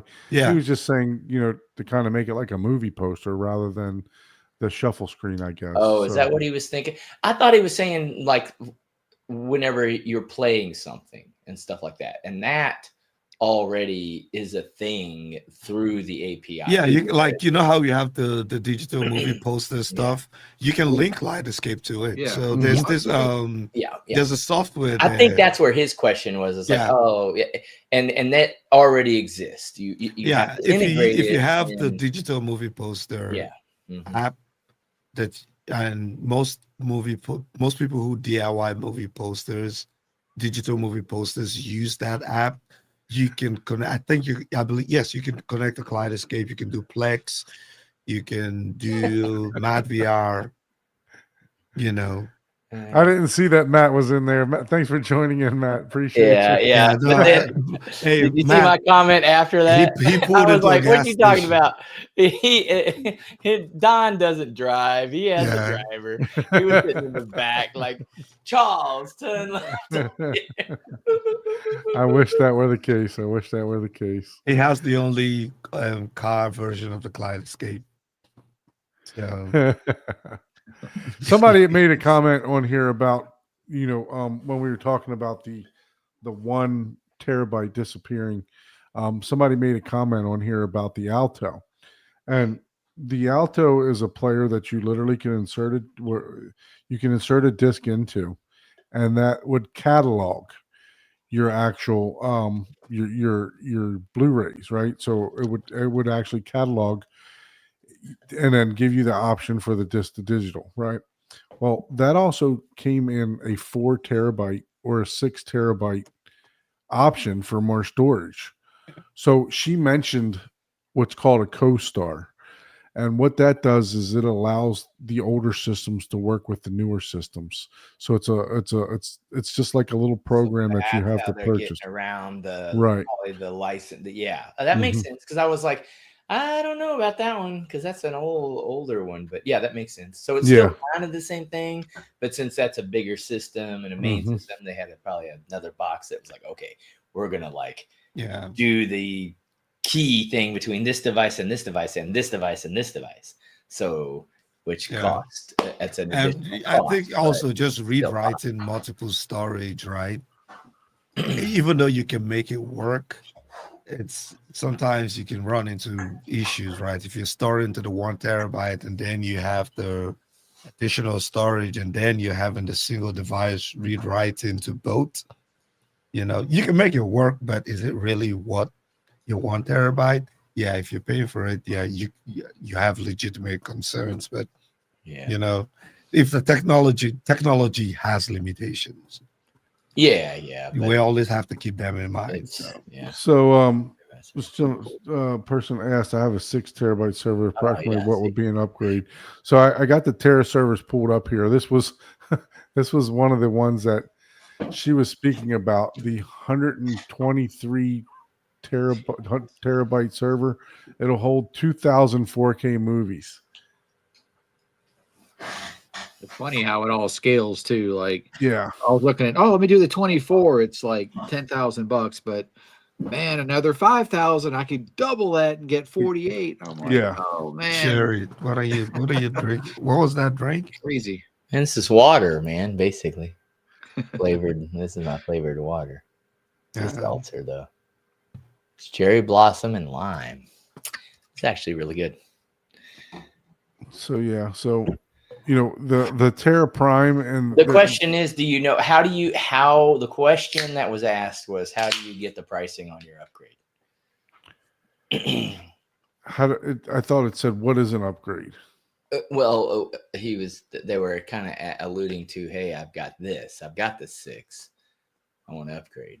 I have the 6. Approximately, what would be An an upgrade to it? What would be an upgrade to 8 terabytes? I don't even know that they're making the 8 terabyte Yeah. anymore. So like 12. you wouldn't go. Well, to that. yeah, but he's got the 6. Oh, yeah, you can't do the older. You'd have to go to a newer version.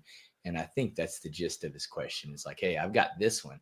What would it be to go to the next similar or the new 8 I version? think the 8 terabyte is the SSD. Yeah, solid state. There it is, right there. So it's solid state, 8 terabyte. That is going to be much faster. Download speeds also. So that'll cut the if you go solid state, Yep. it'll cut your download times by like 4 or 5 minutes. You can download instead of 11 minutes. It'll cut your download times. I guess there's also an 8 and a 24 terabyte in the hard disk also. Okay. Yeah. Yeah, SSD will be cool, man. But Yeah. I can't imagine what the price for 24 terabyte SSD will be. That's not gonna be. Yeah, the SSDs are definitely quite a bit more expensive than Yeah, the so yeah. If it's 24 terabyte, that's gonna be different ball game for the price.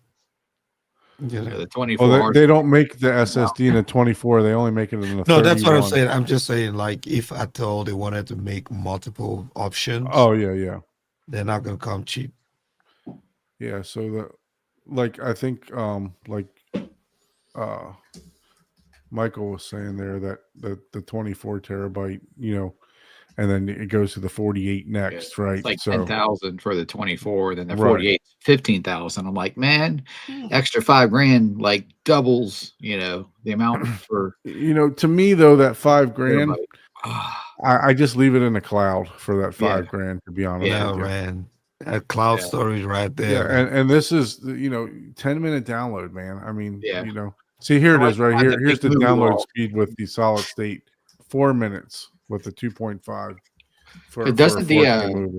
doesn't the See, 48 I agree with a Michael on this, man. removable SSD is just overkill, man. like Yeah. drives or whatever in the 48? It's like a different looking server where if like one of them went bad, you could just pull it out and replace it. Is that correct with the 48? Like you have it in that bottom Right. rack versus like the 24, it's just in the smaller size there. But I think the Mhm. 48, I think it has multiple like 12. Yeah, if you're under maintenance or drives warranty, you can- yes, they will send you a new one of their versions of drives, and Yeah. which Yeah, it's I tell you, man, I just the reliability of that thing. Every time I turn it on, it works. It just there's no glitches, there's no nothing. I press play and it works every single time like a champion. and that 85-inch OLED you got. You don't find that for very many products nowadays. You really don't. You become the beta tester, right? Yeah. And it's just like I said, just the reliability there is good enough for me.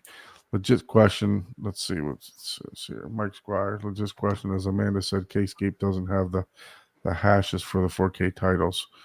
Why don't they? So she touched on this, saying that they everything that they built their library around was Blu-ray, right? It wasn't 4K. DVD So or Blu-ray. yeah, they would have to go back and purchase all those movies just to do it all over again. And I guess the way they look at it is when you purchase the 4K, you get the Blu-ray with it tends anyway. to come with the Blu-ray, Right. So Not there's always. very few 4Ks that don't come with a Blu-ray now. There's few, but it's grown in numbers Right. lately. It's a good 5%. And if you're just talking A-list titles, you're talking 30% of them come with they're charging nowadays. It's like, yeah, you're paying $40 just for the 4K. Yeah. But Yeah. I mean, if you already have a collection of 4K movies, right? Mhm. Chances are they are in Blu-ray, or Yeah. they are in 4Ks that used to If always you have a come with the large Blu-ray. overall collection, yeah, Yeah, you're talking so 98% of them are definitely going to have the Blu-ray. yeah, So if you have And a then, Kaleidescape, chances are you're not buying the same movies on the like you disc, said, except you just like to collect disc. like she said, if there's one that you don't have, let me share this screen. You go to special pricing. yeah, You know, I mean, you got Star Wars, $14. You got Now You See Me, $9. I own this, so I can't tell you how much it is right now on Oppenheimer sale. was on sale for $14.99. That's what got me to finally purchase it. So So you bought Oppenheimer for yeah, $14.99. it's on sale. Yeah, let me try to give that a rewatch. So yeah, Dark Knight for $14.99. So yeah, I mean, you just wait for some of these to come on sale. You know, yeah. they just don't have the disc to digital 4K reader. They can't read Right. 4K. That's all it is. That's just a technical thing. It's not, it's a total different thing. It's not something that they can gosh, Michael, I figured he'd know the answer to that actually, because I know like a Blu-ray player or any device, you have to have partnerships. Like with a DVD player is not decrypting, right? It just has a player that knows how to read that Right. stuff, right? You don't have to be online to watch a Blu-ray player, right? Or a Blu-ray to watch a Blu-ray player. You have the thing where a 4K has a kind of the same thing. You don't have to be online to watch it, but it's a different algorithm or application encryption to read it. So and it costs, to get a license for that, right? And it's just like, it's not, you can put the Blu-ray in, 98% of them have Blu-ray, so why invest all this money for you to be able to put a 4K in, and Yeah. I mean, the disc to digital, I think the ultimate benefit will be for those who already have a catalog of discs, right? Yeah. Chances are many of them are already Blu-rays. So, look, I mean, obviously and they're you not get the making. free upgrade to 4K if it does have a 4K version. So You can see this too. They're obviously not making money on that, right? yeah, because they're selling the disc they're digital selling it at price. such a cheap rate. They're not making any money on that. Yeah, no, they are making minimal. We're talking like they may make a couple bucks on it. So for them to invest in 14,000, yeah, that's what I'm 4Ks, talking about. That's what I'm talking about. Disc to digital. Yeah, Disc to exactly. digital. They just don't have the authority to read the discs. Mm-hmm. That's just all it is. They're not paying for the chips or the chipsets to have it, decrypt and read it raw. That's all. Yeah. But yeah, it was good to have Amanda on and just talk about it. It's always a fun conversation. So but it's a great So experience for Wade home just theater. joined, or he's saying hello. So it's like, man, he must know we go like 10 hours long. I know, right? It's like, oh, they're just getting started. He went to bed, woke up, took a Paul shower, hasn't even got on the like, soapbox yet. let me go grill some chicken, and then I'll join the show. So. That's funny. But if you'd like to be a guest on the show, please shoot us an email. Well, see, Bobby says they do have disc to digital. They have disc to digital program. The only thing is, you can't put a 4K disc in. Correct. Yeah. Yeah. Well, Bobby's saying, oh, if they had a disc to digital program, they do scales would go up. They already do. You can put a DVD, a Blu-ray. You can't put a 4K in. Right, but it will upgrade you to 4K. Yes, and then you have the option to purchase. Right? Okay, right. Do you want to purchase the DVD at a discount? And I don't even know who does that, but hey, some movies are only available on DVD. But the Blu-ray at a discount, or do you want to buy the 4K at a discount? Either way, even though you don't have the 4K, you still get the title at a discount. It's not going to be any cheaper. Just literally don't think of it as, oh, you're going to have to pay for the movie regardless, right? So you're paying the same rate whether you put the DVD, the Blu-ray, or the 4K in for the DVD, the Blu-ray, or the 4K. If you put the DVD in, you're paying the same price for the 4K. If you put the Blu-ray in, you're paying the same price for the 4K. It's just, oh, you already own the title. We will sell you the digital copy. And since you own it, we're selling you at the pre-owned price. It's not like, oh, you only paid $5 for that movie. We're only going to discount you 10%. That's not how it works. So ignore the whole Blu-ray versus 4K title, right? You're still going to pay, even if they had the 4K disc readability to digital, it would still cost the exact same. You're not getting it free. Yeah. And who knows? It might change in the future, right? Yeah, technology. So- why? What, like I I'm said, gonna most speak movies to are- this what Mike says here. Yeah. Hence my point with an additional fee. So let me show you this. Say all the So I'm- times. How many times I have mean- you upgraded from DVD Yeah, to Blu-ray exactly. to From Blu-ray to VHS, 4K? the DVD, the 4K. So Yeah. I mean, I think, if I'm going to a new platform that, I kind of expect to pay, for something, right? That's just my well, there's multiple factors, and we all so know here's the Jaws, right? yeah, So for me to rent Jaws, it's $7.95. yeah. For me to repurchase it, it's $3.14 in HD. And if I were to buy it in 4K, either Dolby Vision, Well, that's $4.92. it's What was $4.92. what was the HD is $3.14. Oh yeah, so it's like a minimal charge. So basically, is what it is. You gotta think. And if They you pull up Jaws on Amazon, how much is the disc? you can make up any excuse you want, right? Right. But Yeah, if you had you Jaws have first of Blu-ray at all, home, if I not have a pay the 4K. movie, I got to be able to provide that movie to you to download, right? So And I have to Jaws have- on Amazon is like 20 Yeah. the Blu-ray disc is like $16. Yeah. And you can say, some people are like, oh, well, you already have it for download. I already paid the studio, right? Well, you're not downloading it from the studio, you're downloading it from my server. And guess what? Hard drives go bad. So I need I need at least a maintenance fee.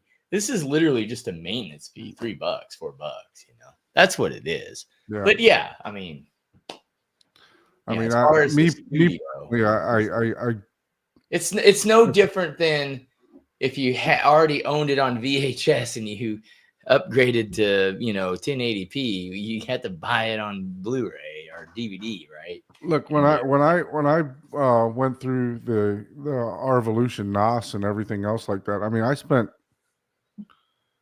I think, close to $1,500 on just drives.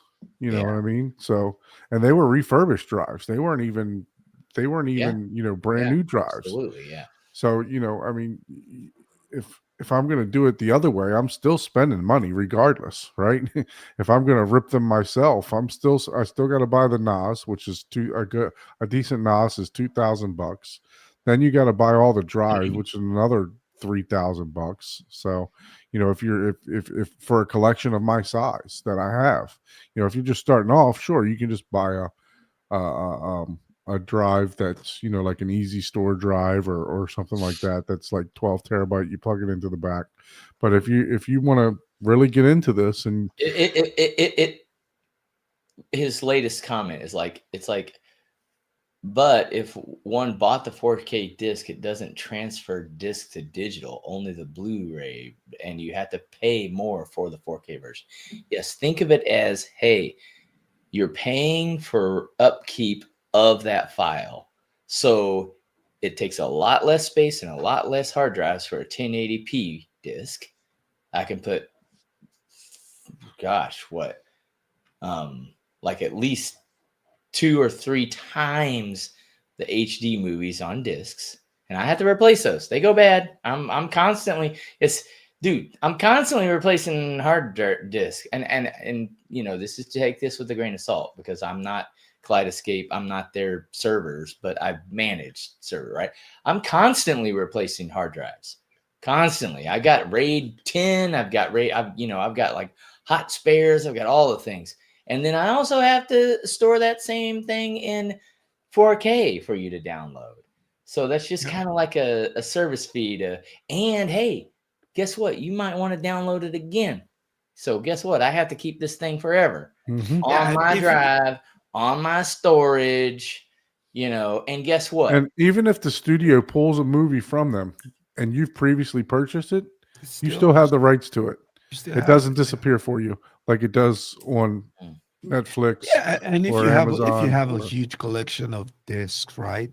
What percentage of those collections of discs I guess I don't do understand not what have by hashes. Yeah, Like hashes is like encryption. what percentage of those your collection of discs does not come with Blu-rays?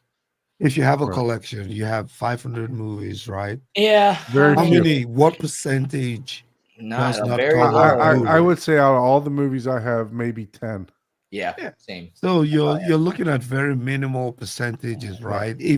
If you have 400 discs and you can do disc to digital for 350 of them, So, Bobby, as a dealer for Kaleidescape and as someone that has 1,900 movies in their collection, I personally don't believe that Kaleidescape is a storage solution for you.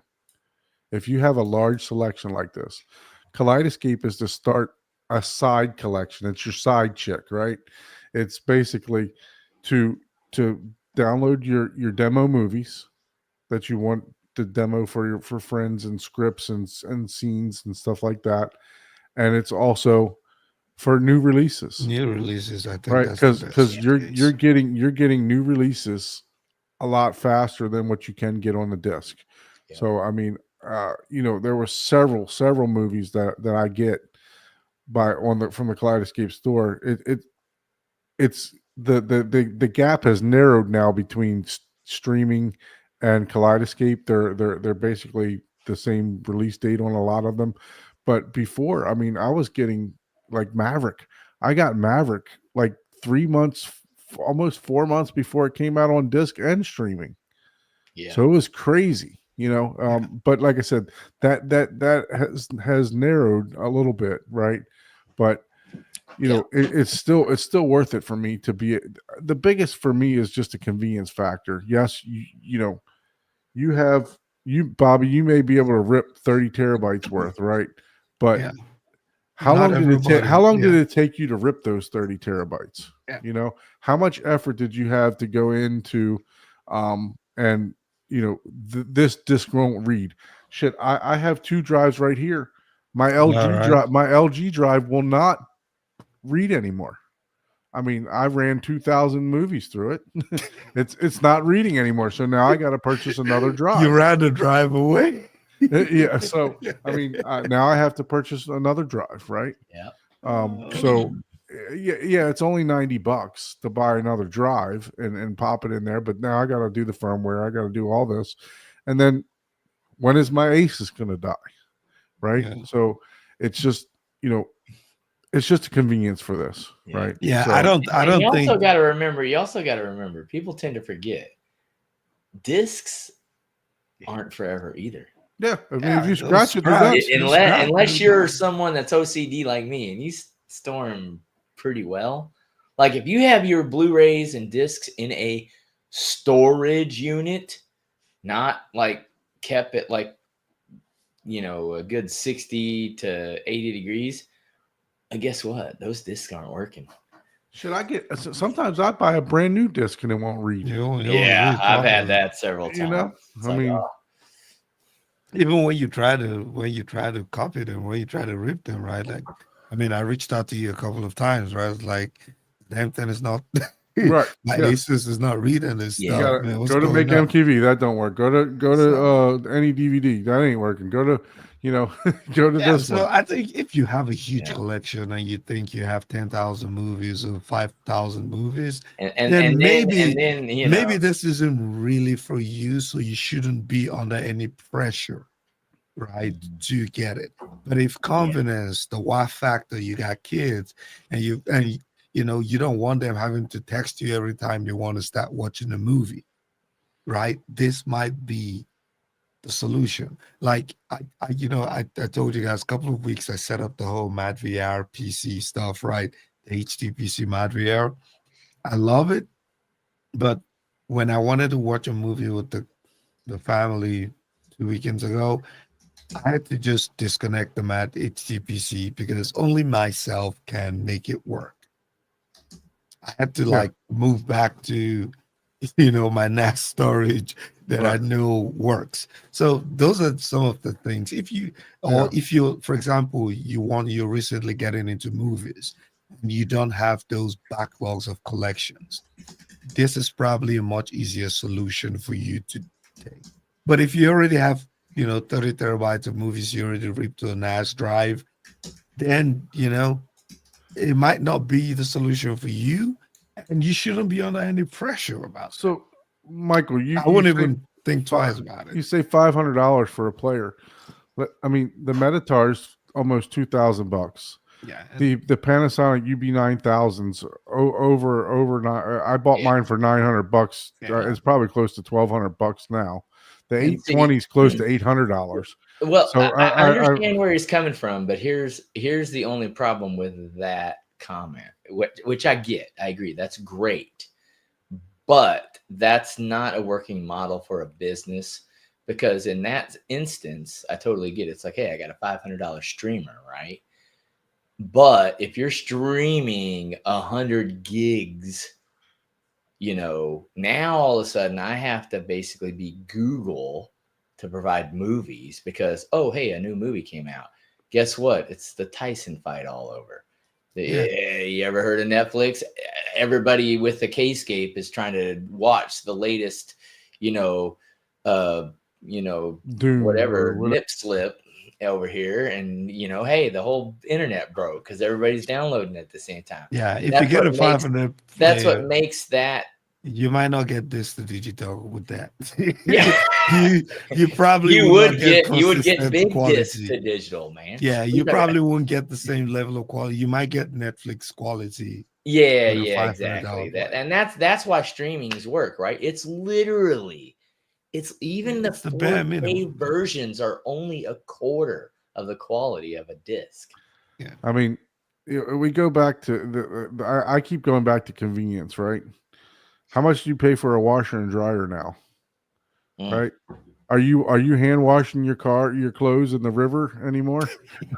I don't think so. Just bring back memories. Go find it, dude. I mean, like for me, and this may not be for anybody else, but for me, for the convenience of this player, it's worth every penny to me. Yeah. Go find it. It's not replacing your collection, also, right? Right. Completely. You still have your collection. Yeah, of movies, I still have your discs and all of that kind of stuff. I still have 8 hard drives full of 18 terabyte hard drives. Yeah. That I'll still be using. I had a comment on Rob Johnson. Yeah, just buying the disc to the collection on Amazon, which is like good, but sometimes I I want to watch this movie. Well, you order on Amazon, you got to wait 2 or 3 days, and maybe by the time I get that, I'm just not really. I don't feel like watching that movie anymore. That depends on where you live too, because some Amazon, I can order it and have it overnight. Delivery. Yeah. For me, with Amazon, it's just if I don't feel like a movie has much quality, I might not put that in my Amazon cart and pay for it.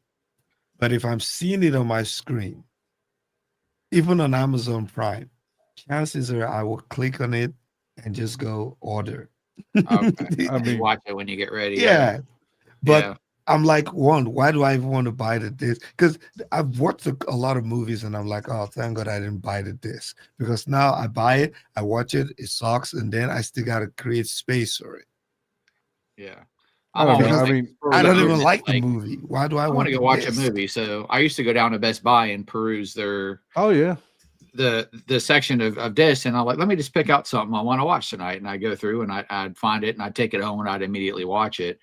And then Best Buy, slowly got rid of all of their discs. So I can't even go down to Best Buy and look at movies anymore. Like, this is like, I don't like this. Like, I have to like now go online and order it and wait a day or I two mean, to get it. So there's that's different why categories Kaleidescape for really, everything that's out there, right? I mean, for yeah, guns, you can It- buy it- look, it- you can buy a cheap gun or you can buy a it's good not gun. cheap. It's You know, it's not cheap, right? you can It's buy not you can cheap. buy a good hand tool. You can go to Harbor Freight, Yep. right? So I got there's Best If Buy I'm different, on my using phone it now. once, right, Just peruse I'm through and going to fix it. Harbor Freight and I'm buying it. But if right. I'm making a living out of the damn thing, Hmm. I'm buying the most expensive one because I do not want to have it slow me down, Yeah. and that's kind of an inverse thing, right? You're making money off of spending money, right? Yeah. If you're working with, a tool, right? If you need something, right? You don't want to, if you're into doing 3D design or something, right? And you're making Mhm. money off of it, you don't want, every time I click a button, it takes 15 minutes for it to render. You don't want that. You want that shit to be instant. So Yep. you You pay know, for if the you're making a So you expensive pay for the movie. processor, right? Yeah, I mean, exactly. You're why do you paying think for the Apple's big making bucks. a, Now, know? do you need that to do the job? No, you don't. Now, this is a little stretch for the comparison, but again, it's all about the convenience. And let's Mhm. face it, dude, still, there's it if you're worried about the price to quality, right? Well, just get discs. Yeah, just You're get fine. like that's what I'm saying. Discs are Like, fine, right? But yeah, if you're talking convenience and you don't care, we've already got that. That's already been answered. We have streaming. It doesn't get any cheaper and it doesn't get any more convenient than Yeah, that. shit, I'm getting ready to get rid of my YouTube TV. They went up to like $120. Yeah, I've never even. I have YouTube just because I don't want to watch the commercials, but I'm thinking to go full IT and just start blocking all that stuff. I'm like, that that's just means I'm gonna have to work. actually have a full blown server in here. And Yeah, but yeah, I think it's been a great. We're at the 2 hour mark. It's been a great show tonight. I don't know if you guys have any other stuff. No, so the day and date, there's not that very many day and date movies anymore, Bobby. But Yeah, Popularity.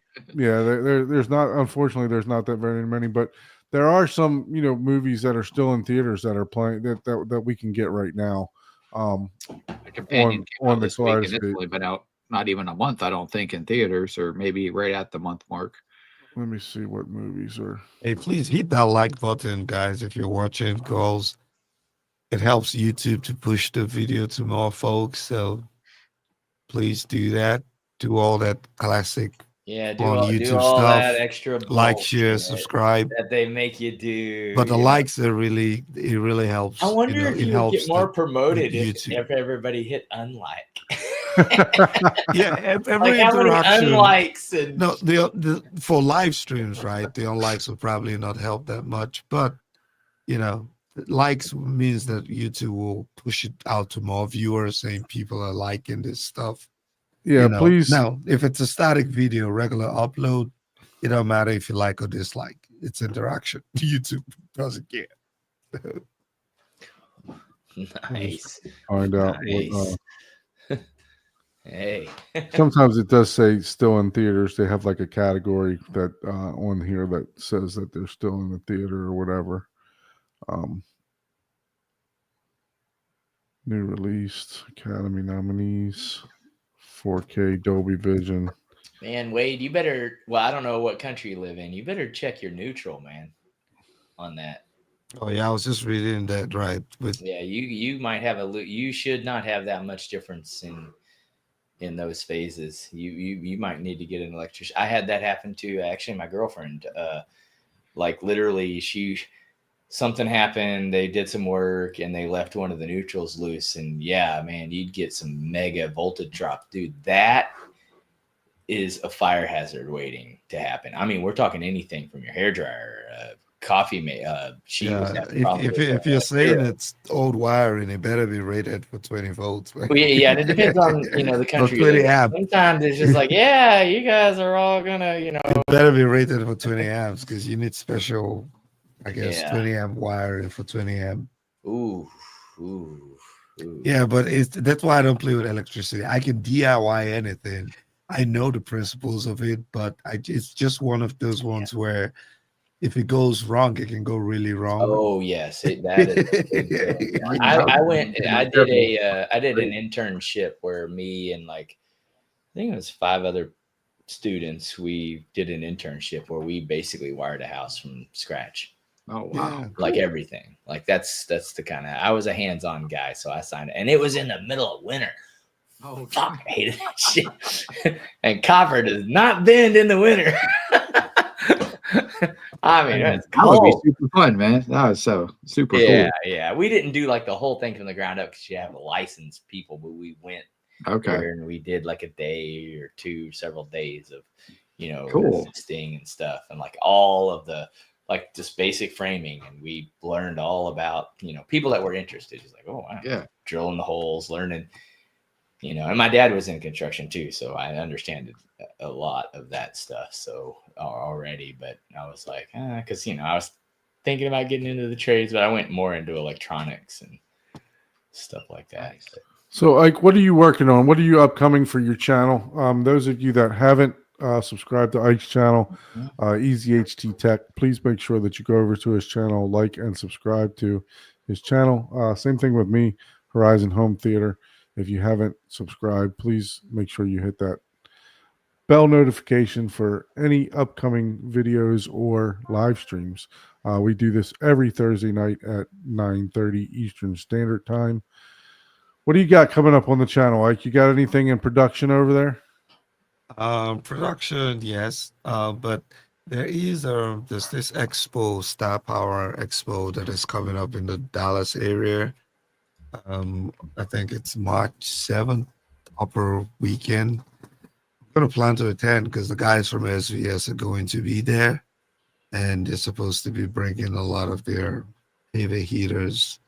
So I'll try to go there, see if I can do a live stream from there because they're also planning to do a live stream. So I probably need to reach out to Nick and try to coordinate with them Okay. and yeah, and see what we can do together at the event. But I've never been to it. I didn't even know about it until I watched the SVS show a couple of hours ago today, and they're like, "Oh, we're gonna be there," and I looked it up. I was like, "Cool." It's actually a home theater, stuff. So I'm looking forward to going to that, and it's free, so I ain't got to pay for nothing, and it's about 45 minutes away from me, That's not bad. and yeah. Besides that, I just have a bunch of other stuff that I'm working on. I'm afraid to talk about them because the completion date is not anytime soon for me. So I don't even want to jinx myself. But yes, I need to get back to putting some content out there.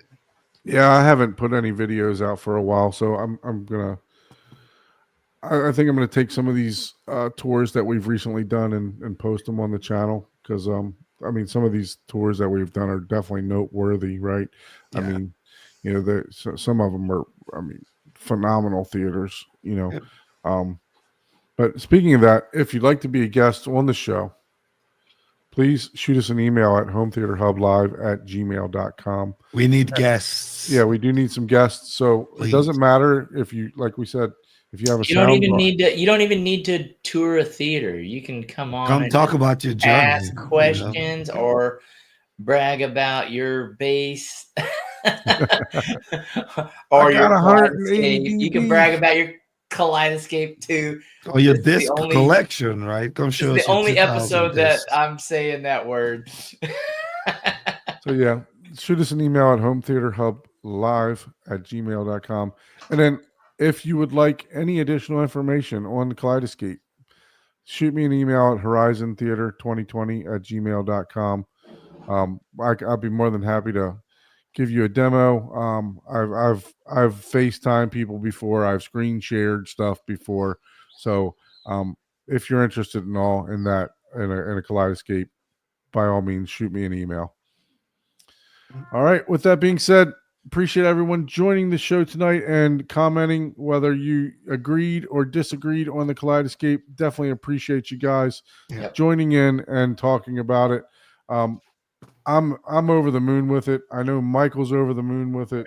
So, you know, I don't promote a product this much if I thought that it would be, you know, that it's not good. And I've been promoting Kaleidescape before I even became a dealer a long time ago. Yep. So take your vitamin K. Yep. I've been promoting it ever since I've got one. It's, I don't know a ton of people that's in their budget, but nothing but good things to say about it. I brag about it to everybody I know, like, oh, you gotta get one, So yeah. And then your friends look at you like you got 3 heads. Yeah. What the hell's a Kaleidescape? Right. How much did you pay for it? Yeah. I'm like, well, how much do you get paid an hour? You get paid way more than I do. All right, everyone. Until next Thursday, thank you so much for joining. Thank Cheers. you. Thanks. See y'all.